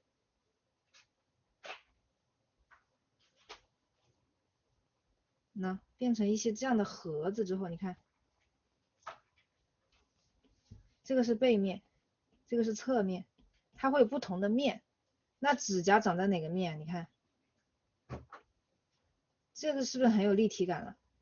指甲长在这个面，指甲是不会长到侧面来的，对吧？它只是长在背面，这个能 get 到了吗？所以我们把手这样去理解啊，你的指甲的位置就会是对的。后面我们上色啊，你去分那种明暗呀、光源啊，你就会画得更准。所以你看这个手，我轮廓有了，但是你会觉得这个手指有点粗。但是，一旦我把它的背面和侧面分出来之后，你就不会觉得它粗了啊。这个时候你就找出它的关节的这种线条，找出它的关节的这种方向线啊。假设你能轻轻的啊，把这个东西给它标出来。而且大家要知道啊，手指啊，你这个方向线是几乎会是一致的啊，差的不多，大家基本上都是往这个方向。你不会说这个手指往这边，这个手指往这边啊，不会差那么多的啊，它是一个大方向。那这些地方呢，都是一个大方向。你这样去连啊，这样走下来，你会发现哦，这个地方啊，画太靠后了，我应该往前一点。这个时候你去调整它，你的这个手的透视才会是对的。这个点啊，它的外拐弯和内拐弯的拐点啊，也是会影响到你的这个手的透视。这个我觉得已经是一个属于一个极致讲解了。其实我以前在那个基础课上不会讲的这么细的啊，因为基础课上不会有专门的一节来讲手。你看把这些地方侧面，你看到了小指，它已经很侧了，所以它的背面这个面积就已经很小了，看到了吗？啊，背面的面积就很小了，所以等它转到这边来的时候，它看不到指甲了，这个小指头是看不到指甲的。为什么？因为它已经转过去了。啊，这个无名指，它的指甲这么的小，因为它是这样转的。你看它的指甲就在这儿，对吧？你看这个中指的指甲会画了吧？它在这个面上啊，你就不会把它画到这边来了。你看它一定会在会被框在这个小的面积里面，所以它2/3嘛，它指甲就只能这么长。给到了吗？好，食指，它指甲只会长在这个地方，而且它这根线，你看指甲的这根基准线会和这个关节的这几条线几乎是平行的，你就会画一个这样的形状的指甲。你看，我不用看这个图，我自己直接画就能画成这样，对吧？有的同学你如果画成这样，是不是方向就不对了？你这个手就歪掉了啊，就拧巴了。这手指画短一点，给到了吗？你有了这个概念啊，你很多东西就不会画错，它是合理的，就合理了。好，然后你看这个面，这是手指的一个面，对吧？那么它是侧的嘛，它是一个有点侧的，所以它的中心大概在这里。它的中心线啊，手指头中心线在这里，所以你看它最高点啊，这个关节最鼓出来这个点其实是在这一节。哎，所以你看我们这个关节应该怎么画？那画在这里画出一个鼓出来的感觉。啊，往这边压，然后你看这个手背，我可以把它处理的细一点啊，这样子压。你看这个无名指，因为它比较侧啊，我这个盒子没有这么宽。你看无名指是一个这种小小的侧面啊，就正面啊已经变得很窄了，所以它在这里基本上呢，这个骨头，你看基本上就和这个线平行了，就和它很近了。但是你看它这里，如果我不表达这条线，这条线要去跟这个谱跟这里做一个结构的话，那么我从这个地方把它这个骨头的骨感给它画出来。好，小指你看就纯侧了嘛，小指是一个纯侧面，所以我们就直接可以用这条线来画它的这个骨感。好，然后你微微的啊把这几条走势给它定下来，定成一个这种扇形的走势。好，这些不要的擦掉。你的这个手的骨感也出来了啊。get 到了吗？好，那么像这些辅助线啊，多余的这些东西你可以擦掉，也可以轻微保留。你如果把这种结构线轻微保留的话，它可以作为一个光影的这种感觉。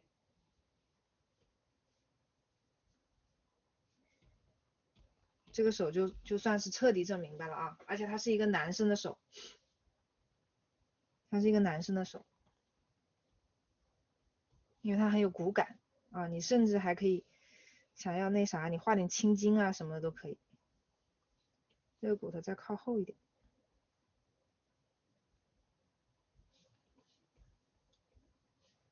get 到了吗？学会了吗？学到了啊，已经非常的细了啊，我觉得应该不会有基础班不会的比我讲的更细的了。好，我们画一个这个，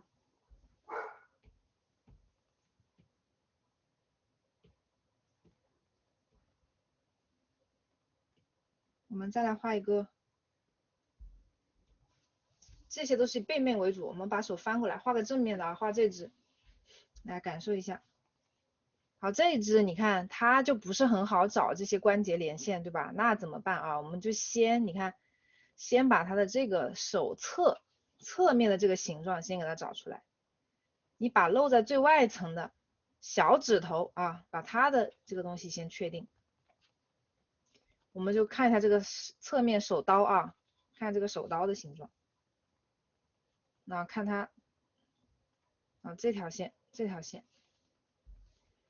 横一点。你看我打草稿，我就会用粗啊，会用粗一点的笔刷，纸条大小不用选笔刷，把它调粗一点。那它是一个这样的形状，对吧？上面细下面粗，这个是手心的这坨肉肉啊，手掌的这个肉肉。然后这个是手背这条线，这里是它的小拇指关节，小拇指关节。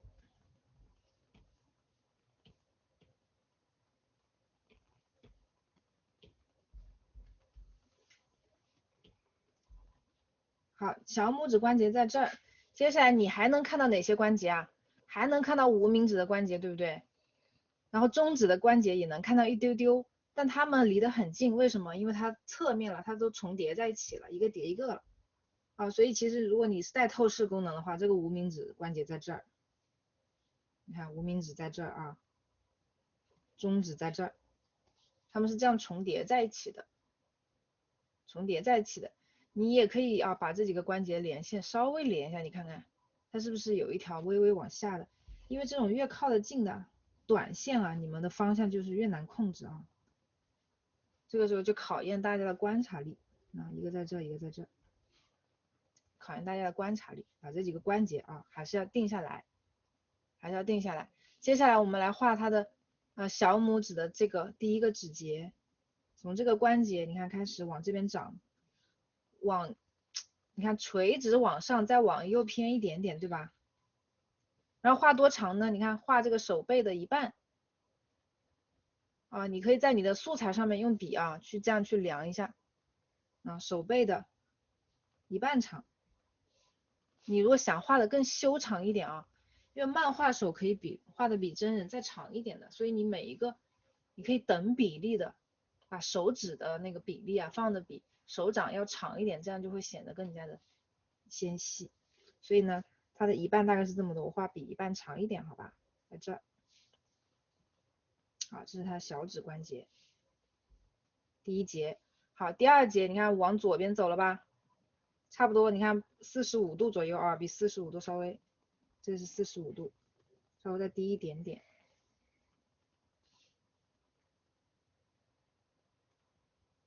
好，第二个关节我们画的比第一个啊，比第一节指节稍微短一点。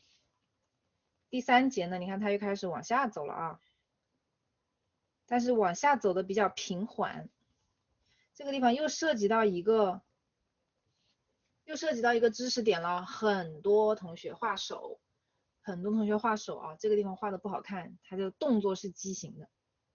就是大家要知道，你们看我们的手弯起来，我们的手弯起来，你们会发现哪个关节可以弯得更厉害？肯定是大的这个啊，1、2关节会弯得更厉害。你看，单根手指举例，我1、2关节是不是已经成90度了？这个已经成90度了。2、3关节是不是差不多还120度？所以我2、3关节我不能弯得这么厉害。你看两个如果都成90度的话，我这个关节得我使劲往里摁，发现了吗？所以你如果是一个自然的动作状态啊，这个关节的幅度更大，然后前面这个关节1、2关节的运动幅度更大，这两个关节幅度很小，所以大家画画的时候千万不要出现什么情况，千万不要出现你前面是直的，后面这样弯啊，你不要出现这个两个关节弯曲的幅度比前面的还要大 ，get 到了吗？你如果出现这种情况啊，不自然，你就是一个虽然你的比例也没有问题啊，你的比例也没有问题，你的这个关节的分布什么都没有问题，但是它的发力错了啊，你看每个手指都是这样的，所以你看他们，你看这个地方对吧？前面更弯，后面更直，2、3个，你看2、3关节它通常是更直的，它的弯曲啊主要体现在前面两个关节。所以如果你们画画啊，前面如果是弯到这个程度，你后面千万别给我这样抠起来啊，别画给我这样抠起来，明白吧？小指是已经可以弯的最厉害的了，你看小指是弯的最厉害的，其他几个就是更加的更加平一点，特别是食指。我说明白了吗？好，画完之后，你看再来一个无名指啊，无名指从这里起，它的这个手背跟小指几乎是平行的嘛，对吧？好，然后关节呢比它高一点，略高一点。第2节也几乎是平行的啊，几乎是平行的。好，但是比它长一点，所以你看垂直往上，它落在这种垂直往上的这个地方。你看它们两个关节啊，你是垂直在一条线上连起来的。啊，你看这个，我刚才说的问题就是这个角度，你看这个角度是多大？这个角度你约摸比如说是100度，对吧？那这个角度一定是要大于100的，你如果等于100，你都弯成这个样子了，你弯成这个样子，你会不会觉得不自然？看到没有？所以你这个角度啊，我估计有个130啊，可能有个130或者150度这样子，get 到了吗？你们一定要注意这两个角度啊。所以我这个角度我也可以，比如说是一个90度，我这里弯成一个直角了，前面弯成一个直角，后面我弯不成直角的，在自然情况下弯不成直角，除非什么，这里有个东西顶着啊，这里有一个东西顶在这里，你可以弯，好吧？你比如说有的时候你们如果画美女啊，她的手指啊，她托在脸上，对吧？她的手这样子靠在自己的脸上，你看这里如果是张脸，她这样顶着，哎，这边可以弯的厉害。那我这个脸一拿走，它立马弹开，看到吗？如果这边没有一个物体给你一个力量在这里顶住啊，正常情况下，那这边没有受力点的话，它是弯不成，它这两个角度是弯不成一样的。好，我们第2节啊，你看第2节它是不是这个手指是不是平着走还要往上？看到吗？啊，往上一点。然后它的结束点呢是比小拇指，你看小拇指在这里结束，食指的结束点比它靠前一点。好，我们再画中指，啊，你们有没有发现我这个角度往这边太偏了一点？这个角度，把它改直一点啊。怎么改？我把它移过来一点，这两个稍微拉直一点，没有这么的倾斜啊。大家对这个角度啊越敏感，你画的形越准。好，你看这2节加起来，你看把它再延长，哎，这2节加起来短了，你看比这一节还要，后面2节加起来跟第1节比的话不够啊。那我把它的第1节的位置再减短一点，你们知道我在说啥。好，这样子，你看后2节加起来的长度要比第1节还是要略长一点。调整啊，随时观察，你不一定第一次就能够搞准它啊。好，这是小拇指，这是无名指，然后在食指，食指的起点在这里，然后食指是往外斜的啊，这个角度。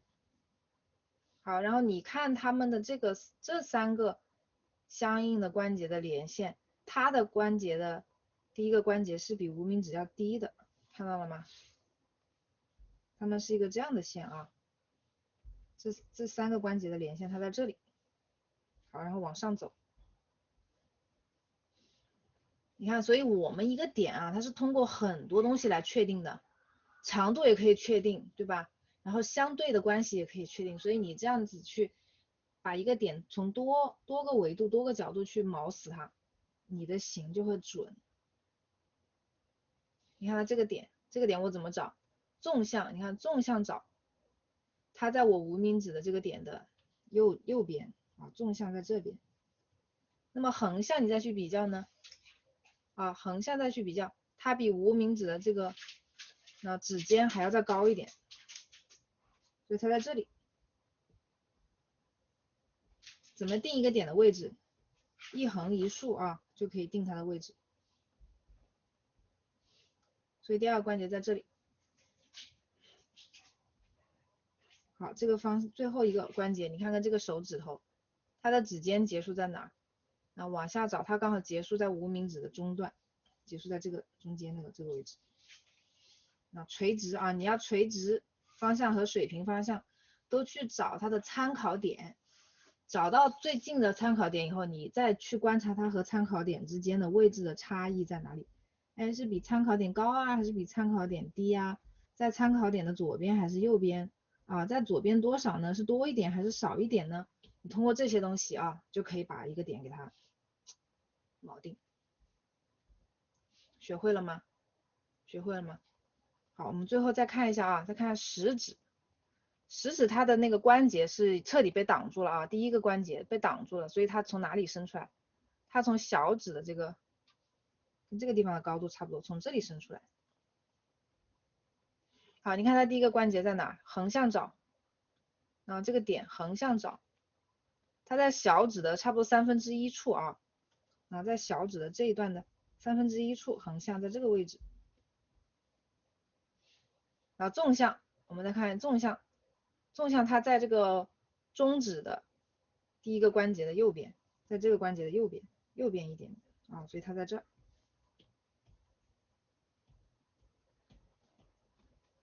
当你学会这种观察的方法以后，其实你不管画什么都可以画得准。好，第2节，继续往上啊，你看你还可以顺便看什么？顺便看这几个关节的连线，你看把它连起来，产生的这个连线和你观察到的参考图的这个连线是不是比较相似？它像一颗钻石一样的，对吧？好，第2个指节，你看第2个指节在这里，它刚好和那个中指的这个指节啊，和这个指节水平的。第2个指节在这里。你看第3，它结束的这个点和中指的这个点和无名指啊，和无名指的第3个这个点比它稍微矮一丢丢，那就结束在这儿，它基本上直的。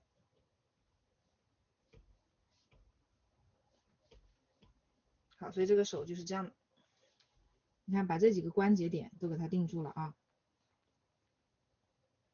这些不需要的连线我给它擦掉，省得给你们造成错觉。哎，它是这样子了，get到了吗？好，再来解决大拇指的这个问题。你看大拇指这个肉这一块是不是像一个三角形？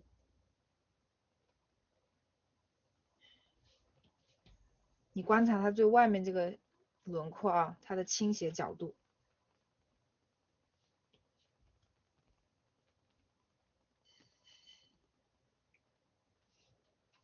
好，然后从这里开始，这个关节大拇指唯一的这个关节和小拇指的这个指尖，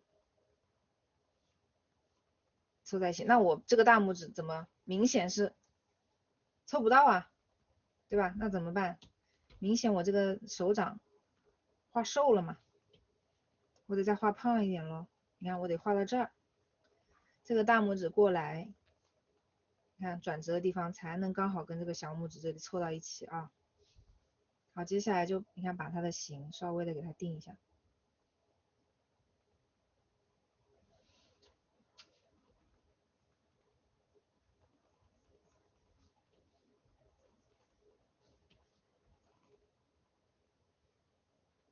这些都是侧面啊，这些手指都是侧面，侧面的话画的像稍微像西瓜，半个西瓜一样。它这个点要尖一点啊，这也是。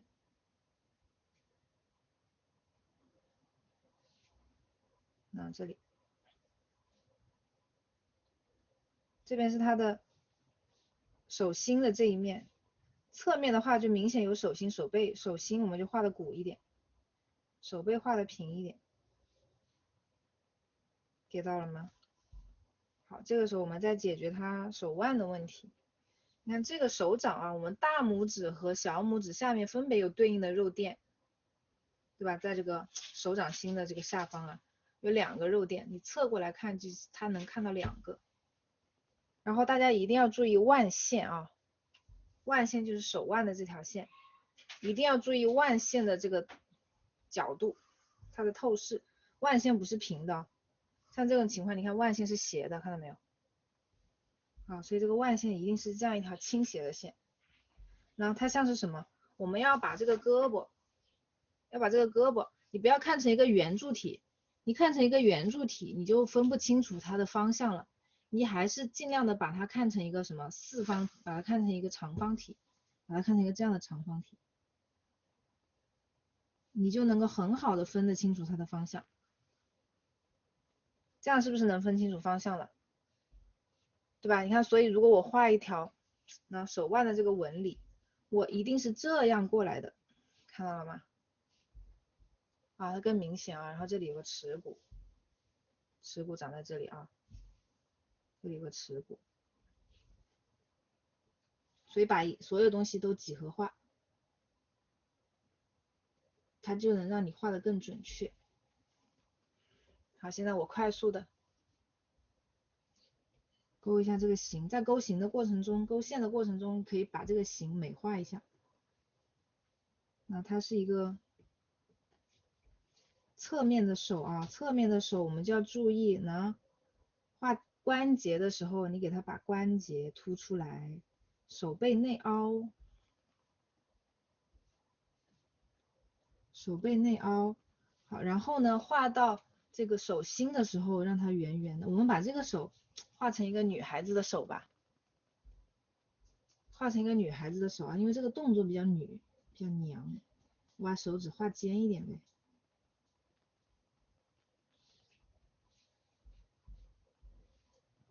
一会儿教你们画个那个长指甲啊，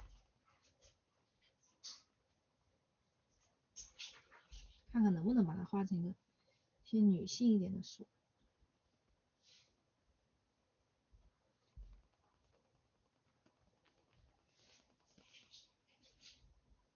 你像这种很侧的情况下，这个骨头啊，它侧了以后啊，你就不用画在这个手指的中间了，因为它侧面它就是会跟它的轮廓线连在一起的啊。画正面的时候一定要注意，这个骨头是在手指的中间，侧面的话它们就是共同一根线的啊，共同一根轮廓线的。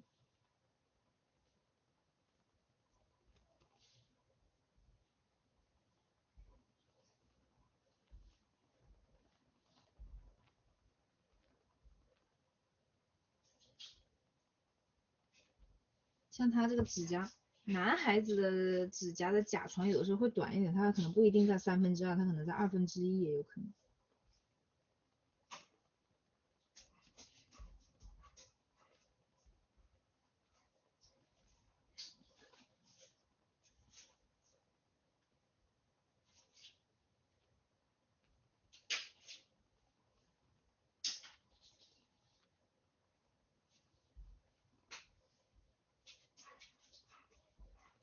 好，这个是他大拇指，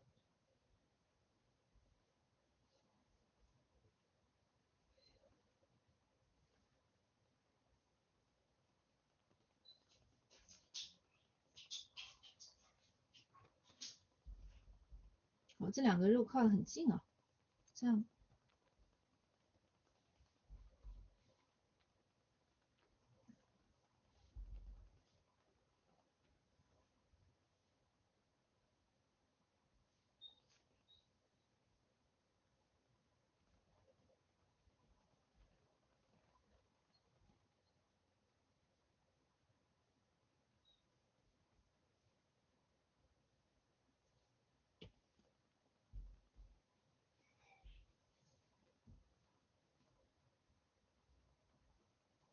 这个大拇指你要想画的瘦一点，还可以给它这个凹进来，也可以啊。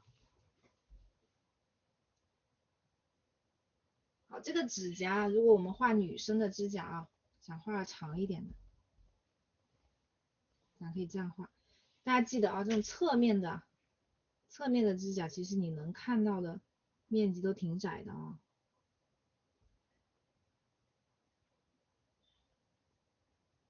那画出这种生长，从里面生长出来的感觉。如果你要画一个，就是长得很长的，那我建议就不要画2/3，你可以画个1/2，否则会显得这个指甲太长，看起来不协调啊。就指甲盖的位置啊，可以稍微往后靠一点。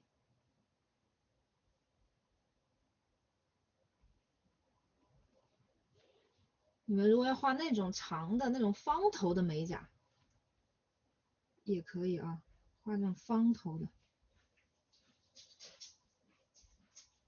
也是可以的。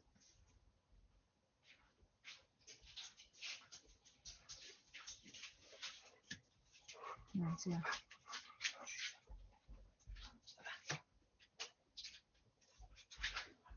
还有一个手指在这里。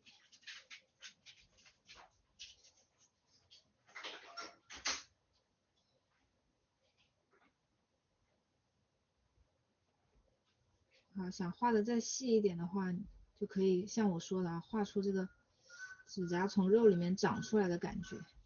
那把它这里都连着啊，那把这条线给它连成一条 S 线，这里连成一条 S 线，然后另外的指甲的线从里面直接这样长出来，这样子，get 到了吗？这样去画这个结构。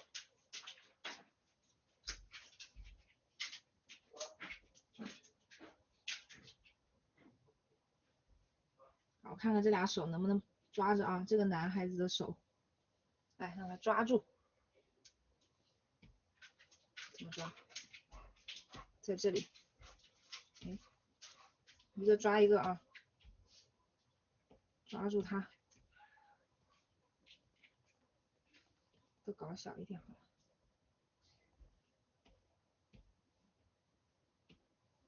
女生这个手可以再小一点。这个手你们怎么去确定它的大小？你可以把两只手放到一起，你看，把它们的腕线对齐啊，感受一下这两只手的大小。如果是女生的手，你可以画的再细一点啊，再小一点，这样子。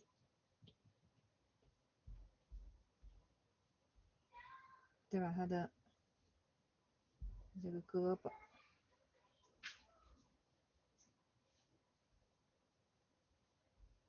好，这个就是一个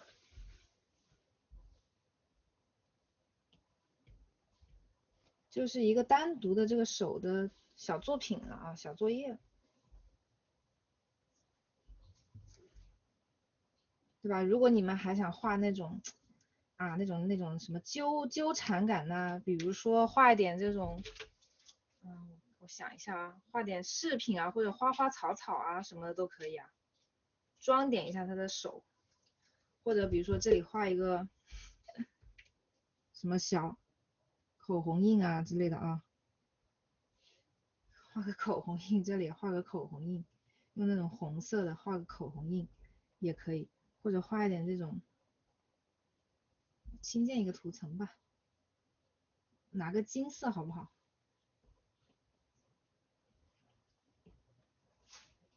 拿个金色，用一个这种实线笔刷，我看看啊，在那个找一下， 3月更新啊，在瓜老师3月更新的笔刷组里面，你们可以找一个名叫实线的笔刷，应该就是正数第2个。因为这个笔刷我会喜欢用它来画一些金属啊什么的这种感觉。啊，找一支这种金黄一点的颜色，对吧？可以画出这种。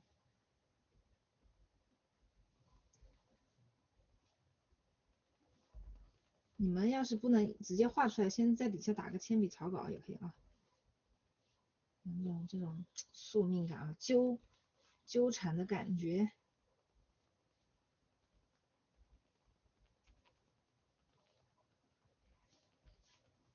它也可以给它搞一下。你看，从这里绕过来，哎，从这边绕出来，对，缠在他手上。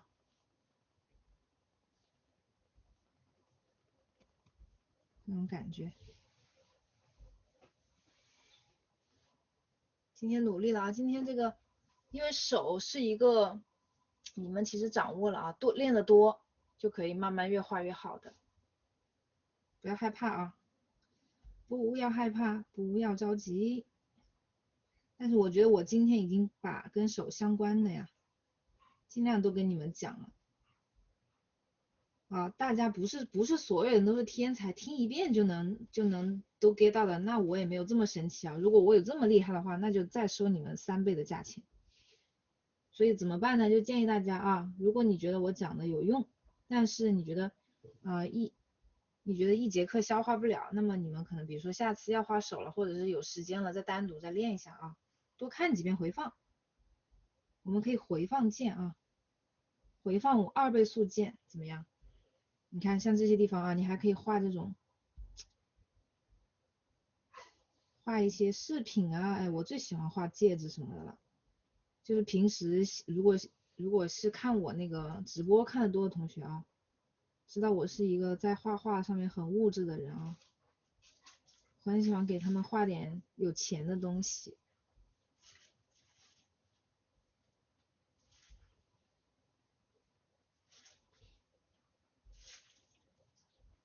啊，这个就可以作为一个，对吧？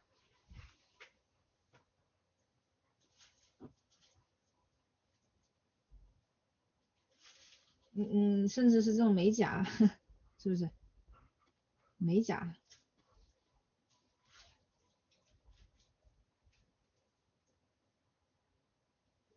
就这种美甲一看就是干不了活的啊。就做这种美甲的女孩子的什么袜子那啥，必须都是男朋友洗，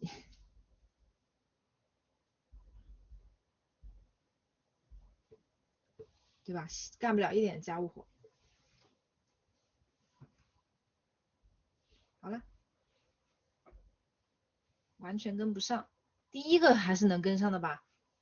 完全跟不上，回放键啊，那就回放键。那这边还给大家准备了其他的一些，你们是想就我把这些图今天准备好的图再给你们发过去，还是再快速的带你们再练一个？啊，要不要再快速的再练一下？我觉得应该可以了啊，也不必了。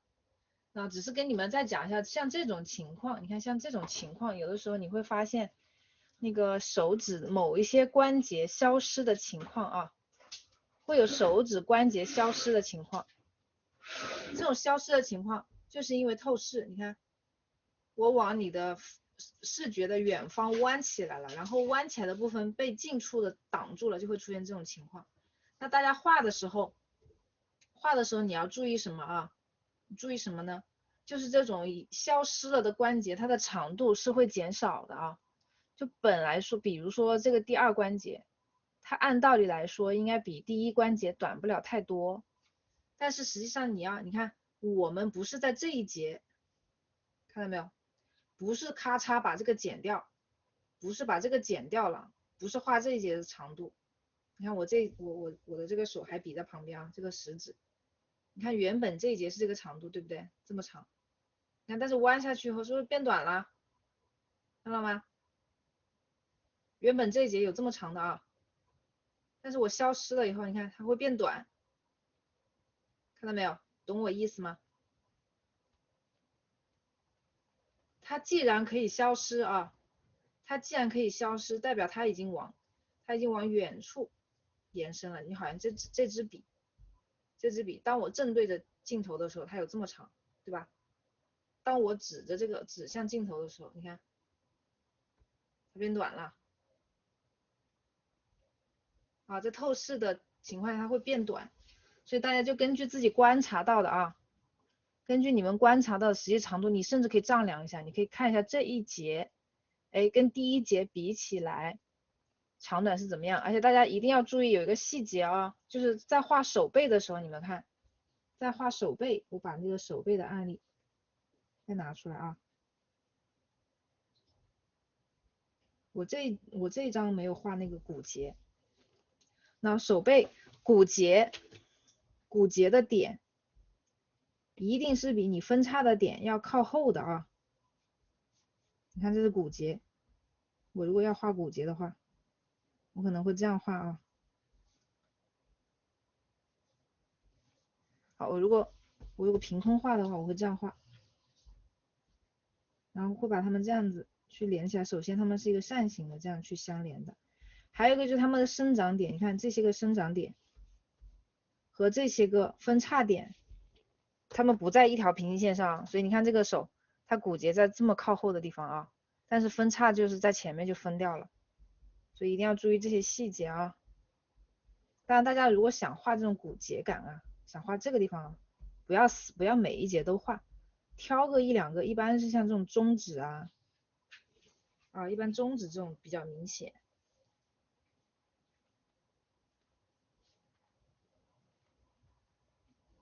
挑个一两个去画它，就有这种感觉了啊。不要每一个都画，而且你看我在画它的时候非常的轻，因为它不涉及到轮廓，它不是轮廓，它只是一个起伏啊，它只是这里面的一些体积感、一些起伏的质感，所以那个轻重你们也要注意一下。然后像这个图，如果你们在这里，对吧，画一些什么小花、小植物什么的，它是不是又是一个小作品了？啊，又可以变成一个小作品啊，对吧？这里给它长一些花花草草出来，是不是也挺有意思的？你们是去找一些花花草草去画它。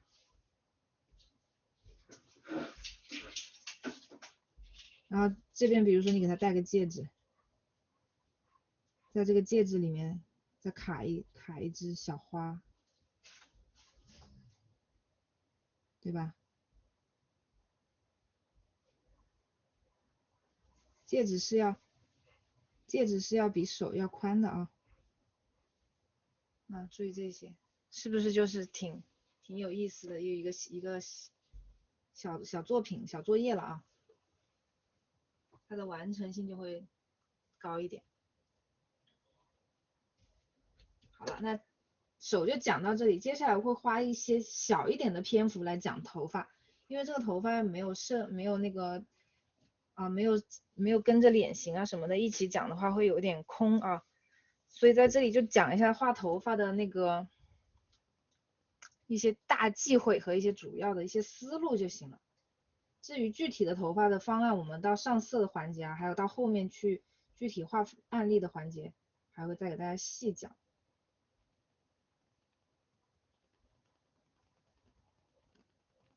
好，老师你就不管了。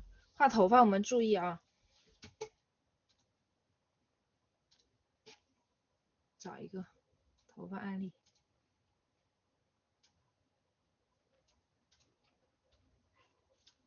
像这个比较难啊，这个属于比较难的，不是让我们照着这个头发画，是要注意什么呢？还是别，这个太难了，我找一个线稿给你们看，找个线稿，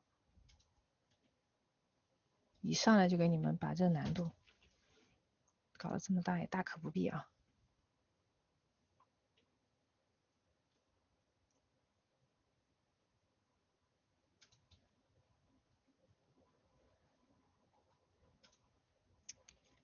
你就不管它塌不塌吧啊，咱先别在意塌房这件事儿，毕竟我画的时候人家还能好好营业啊，你就不要管，不要管八卦啊，只管学术。你看这个头发我们怎么去画它？就是说我们头发好的头发轮廓好看，形状好看，你就赢了一半啊，你就赢了一半，像这种。所以如果你看到一个照片，它中分，如果就是这么分下来的，对吧？我们自己的照片，问你朋友啊，你朋友说，哎，你不是学了画画，你给我画个照片。他原本的头发可能是这样，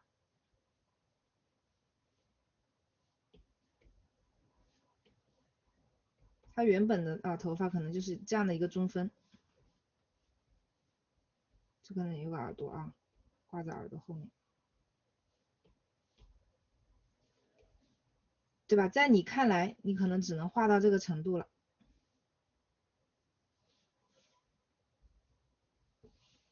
那我们怎么把它变得好看呢？好的轮廓是成功的一半啊，我们不要把这个轮廓老老实实的画成这个样子。那么你怎么做？那像这样，让它头发飘逸起来，让它违反重力。你看，违反重力学，让它的头发带点仙气儿。你看，包括这个刘海，它如果正常是这样弯的，是吧？你是不是我们可以夸大一下这个弯曲的弧度？你看的照片是黑色的线条，你画出来可以是紫色的线条。然后你甚至还可以给它来一些氛围感啊，氛围感。那这个这样子，学会了吗？这个首先是思路啊，把思路打开。那就是一定要学会用，你看像这种，你看我画的头发外边缘，很少有那种光溜溜的。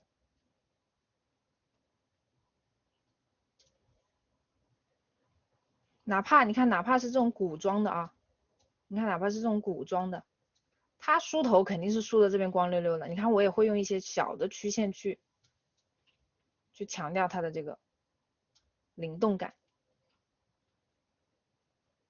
那像比如说像这个，对吧？女明星啊，欧阳娜娜这一张，她的这个头发就是顺的，她这个头发是一个顺的。我们不要用这种呆板的线条啊，不要用这种初级的线条，呆板的你眼睛看到的，而是把它变成一个可装饰的东西。这个时候线条的灵动性就表现出来了呢。你去增加一些这种随机，像随机抖动一样的这种东西。先把它的轮廓啊，就给它随机画起来。你看像这个地方加一些这种小抖动，然后鼓出去的地方，你看所有这种鼓出去的地方往外拱的啊，往外拱的地方，往外拱出去的地方，它都可以是什么？都可以不是实的，它是虚的。比如说，你可以想象成，我不是一整片头发往外鼓，我是一小缕一小缕的头发往外鼓，对吧？那一小缕头发往外鼓是怎么样的？你想象一下，比如说，哎，这是一缕头发，这是一缕头发，哎，太大了。比如说这是一缕头发，对吧？这是它的主体。如果这是一缕头发，这是主体的话，那么中间你就可以怎么处理啊？还记得刚才那个手指我们是怎么处理的吗？我们如果把它画成二次元的结构，可以怎么画它啊？怎么把它用二次元的语言表达出来？那我就可以，你看这样，这是一缕头发，哎，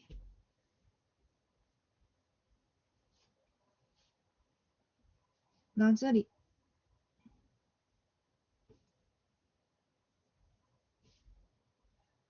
我这样去画它，给到了吗？你看这是一缕啊，那我这样去画它。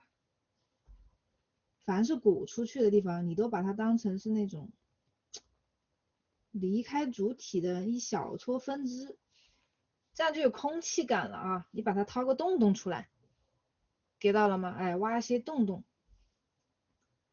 挖一些小孔孔，这空气感不就来了吗？所以你要怎么表达空气感？你看，与其啊，我这里也是一缕，与其我如果原始的这是一缕头发啊，这是另外一缕啊，这边再有一缕出来，你看我如果这样画，会不会显得很乱？看如果我这样去画头发啊，画大波浪，大波浪怎么画？如果我这样画，显得很乱，那么怎么办？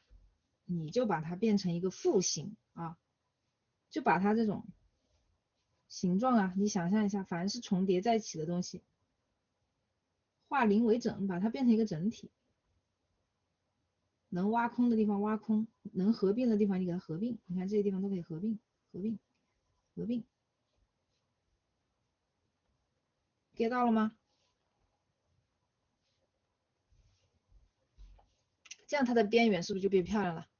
打通，哎，对，像有柚子说打通，就这么个意思啊，就这么个意思。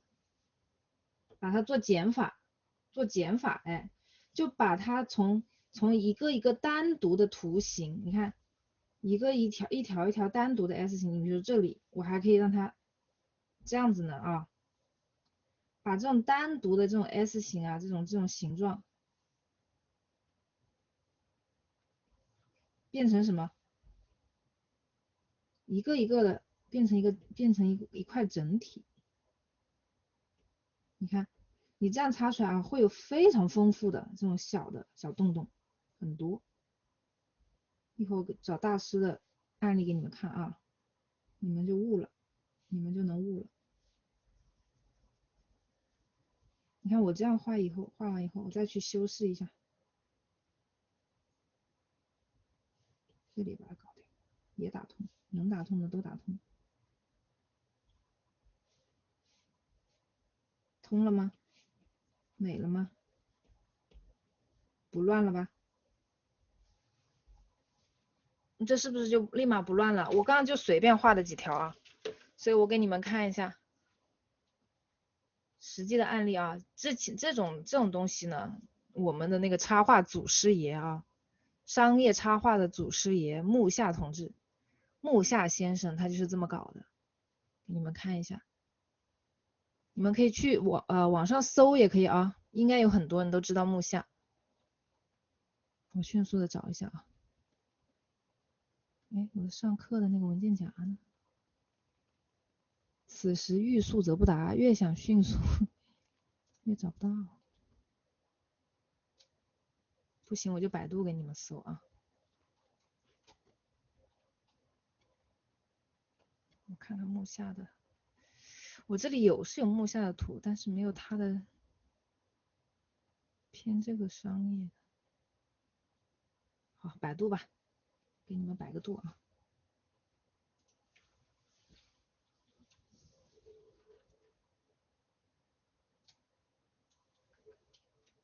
它慢慢出来，这个网怎么那么慢？好，所以啊，我先讲着啊。所以我们画头发，我现在先不讲具体的每一种发型怎么去画它。那我现在是从一个大的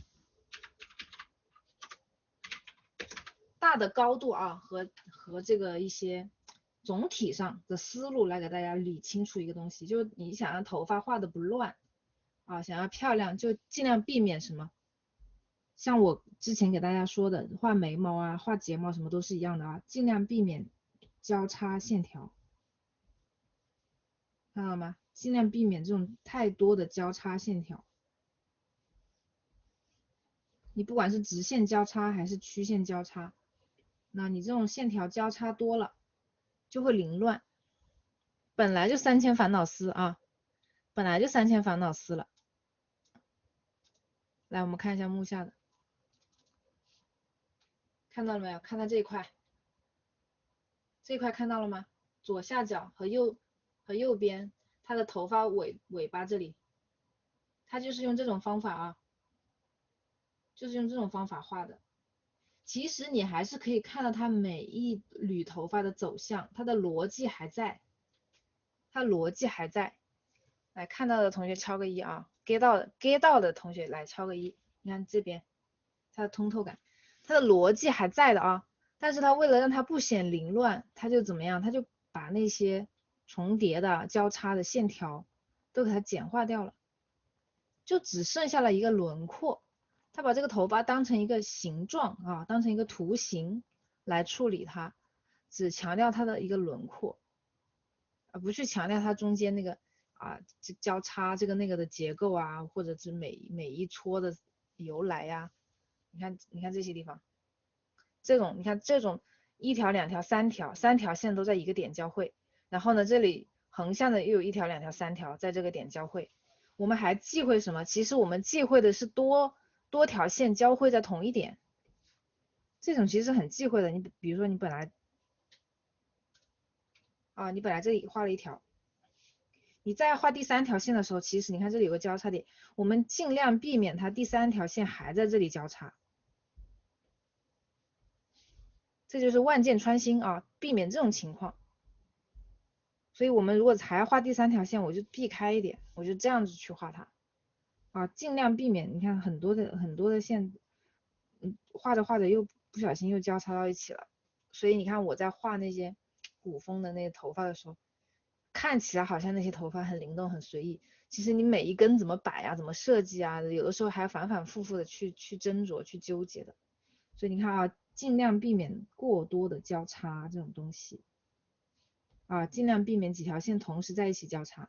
好，那么如果交叉了，你就可以像这样去处理啊，挖洞打通，像我说的那样，把它当成一个形状，就是不要让这种交叉的线条真的出现，就把这种交叉变成什么？这里如果真的交叉了，你就把它变成一个形状，你看变成这个形状之后，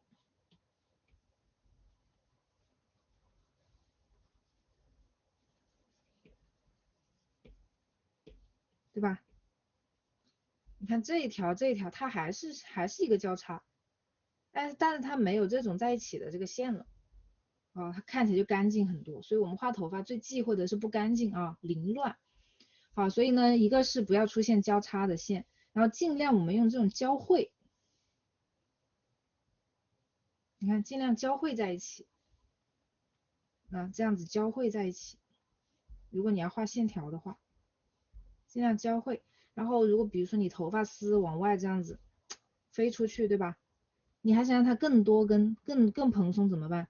你是这样去画它，你看你是这样去给它这里一个交叉，然后它这里凹，你这边鼓，给它一些相反的曲线好看，还是用一些顺向的同样的曲线，那同方向的，但是不同幅度，你看同方向啊，不同幅度，不同大小，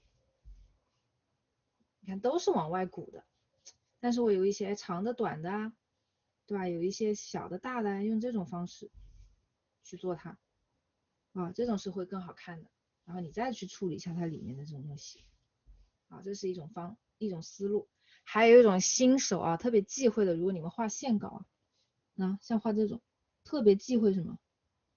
你看我的这个头发，它的线出来进去啊，特别忌讳的是没头没尾的线，像下雨一样啊，像下毛毛雨一样。很多新手他没有耐心，在画头发的时候，比如说你这个是发缝，中间这个是发缝，你的头发你要么就从这个发缝里面往外走，你看画这种交汇啊，但不交叉，不要这样交叉。首先你不要这样交叉，不要这样去交叉，你这样画这种交汇的，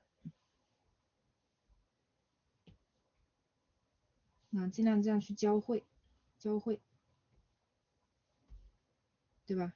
你这里你汇合在一个点以后，你下一个点你还可以发散开啊，还可以发散啊。好，这是一个方面。还有一个呢，就是不要出现没头没尾的线条，你不要在中间，很多人啊，像毛毛雨一样会在中间这种出现这种线条。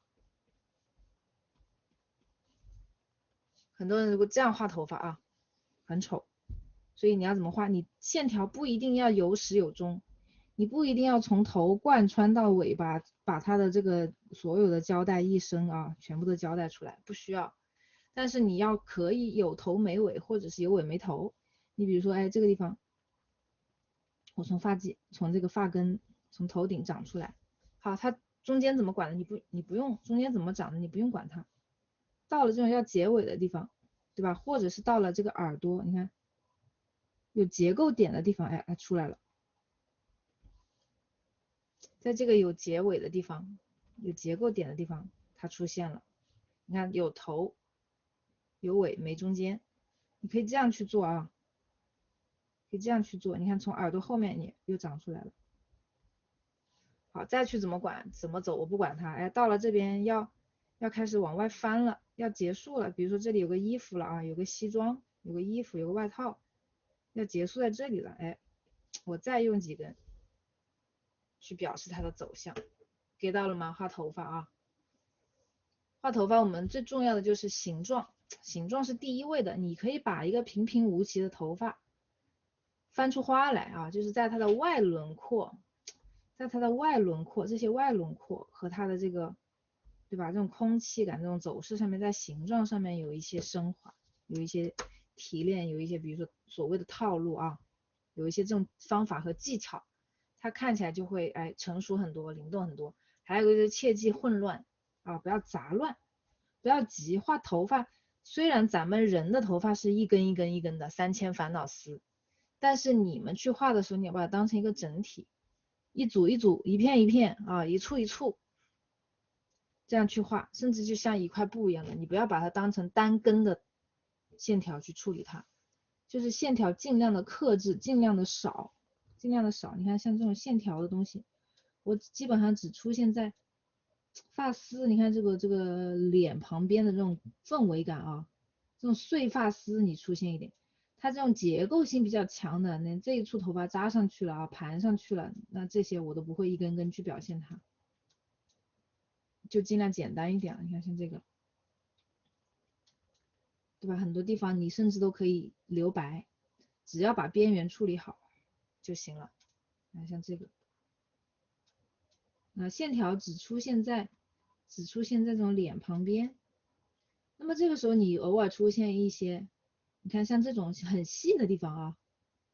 就一根两根，你要体现这种一根两根的地方，你就出现了这种小小的交叉也没关系。那个你笔刷，你的那个下笔轻盈一点，它也不会显得很乱。但你看像这种在轮廓的这些地方，对吧？它如果是一大簇一大簇的，就用这种镂空画法啊，用这种空气合并的画法，用这种镂空画法去解决它。像这种地方，给到了吗？啊，你看像这个头顶啊，它本身是比较光滑啊，可能照片是比较光滑的，我们用一些这种起起伏伏的这种啊，有一点生命力的线条。你看我的这些线条，它都不是均匀粗细的，有轻有重啊，有粗有细，就是用这种有节奏的线条去表现它，就会灵动很多啊。所以大家平时可以去练练这个。画头发最重要的就是这个东西。你们先把这个意思啊给它领会了，然后大家再去多练练控笔。控笔是什么？就一定要让自己能够很轻的画出一些东西来啊。我看现在很多同学的问题在于下手很重，那你们能不能画出这种很轻很轻的这种啊，很仙的这种细细的头发丝儿啊，毛毛雨一样的这种东西，就是轻重要给它表现出来，这样你的线条才会看起来灵动啊，才会看起来灵动。好，这头发呢，因为它不是一个可以单独去讲解的案例，我们到时候根据针对不同的那个照片啊，来出不同的解决方案。甚至头发你还要依赖于后期上色啊，有的时候头发就是前期简单的一个轮廓，后期上色你再去细化就好了。所以今天我们就到这里了。好，关于这个手，大家回去再好好的练习一下。我可以给你们或者大家自己互相之间啊，有资源共享一下，有什么好的这种素材啊，扔到群里面，大家一起练一练，好吧？今天就到这里喽。今天我们就画到这里，大家辛苦了啊。好的，大家晚安，我们周五见，后天见，拜拜。祝你们画的愉快啊，卷的开心，画的愉快，拜拜。把我的知识点再消化一下啊。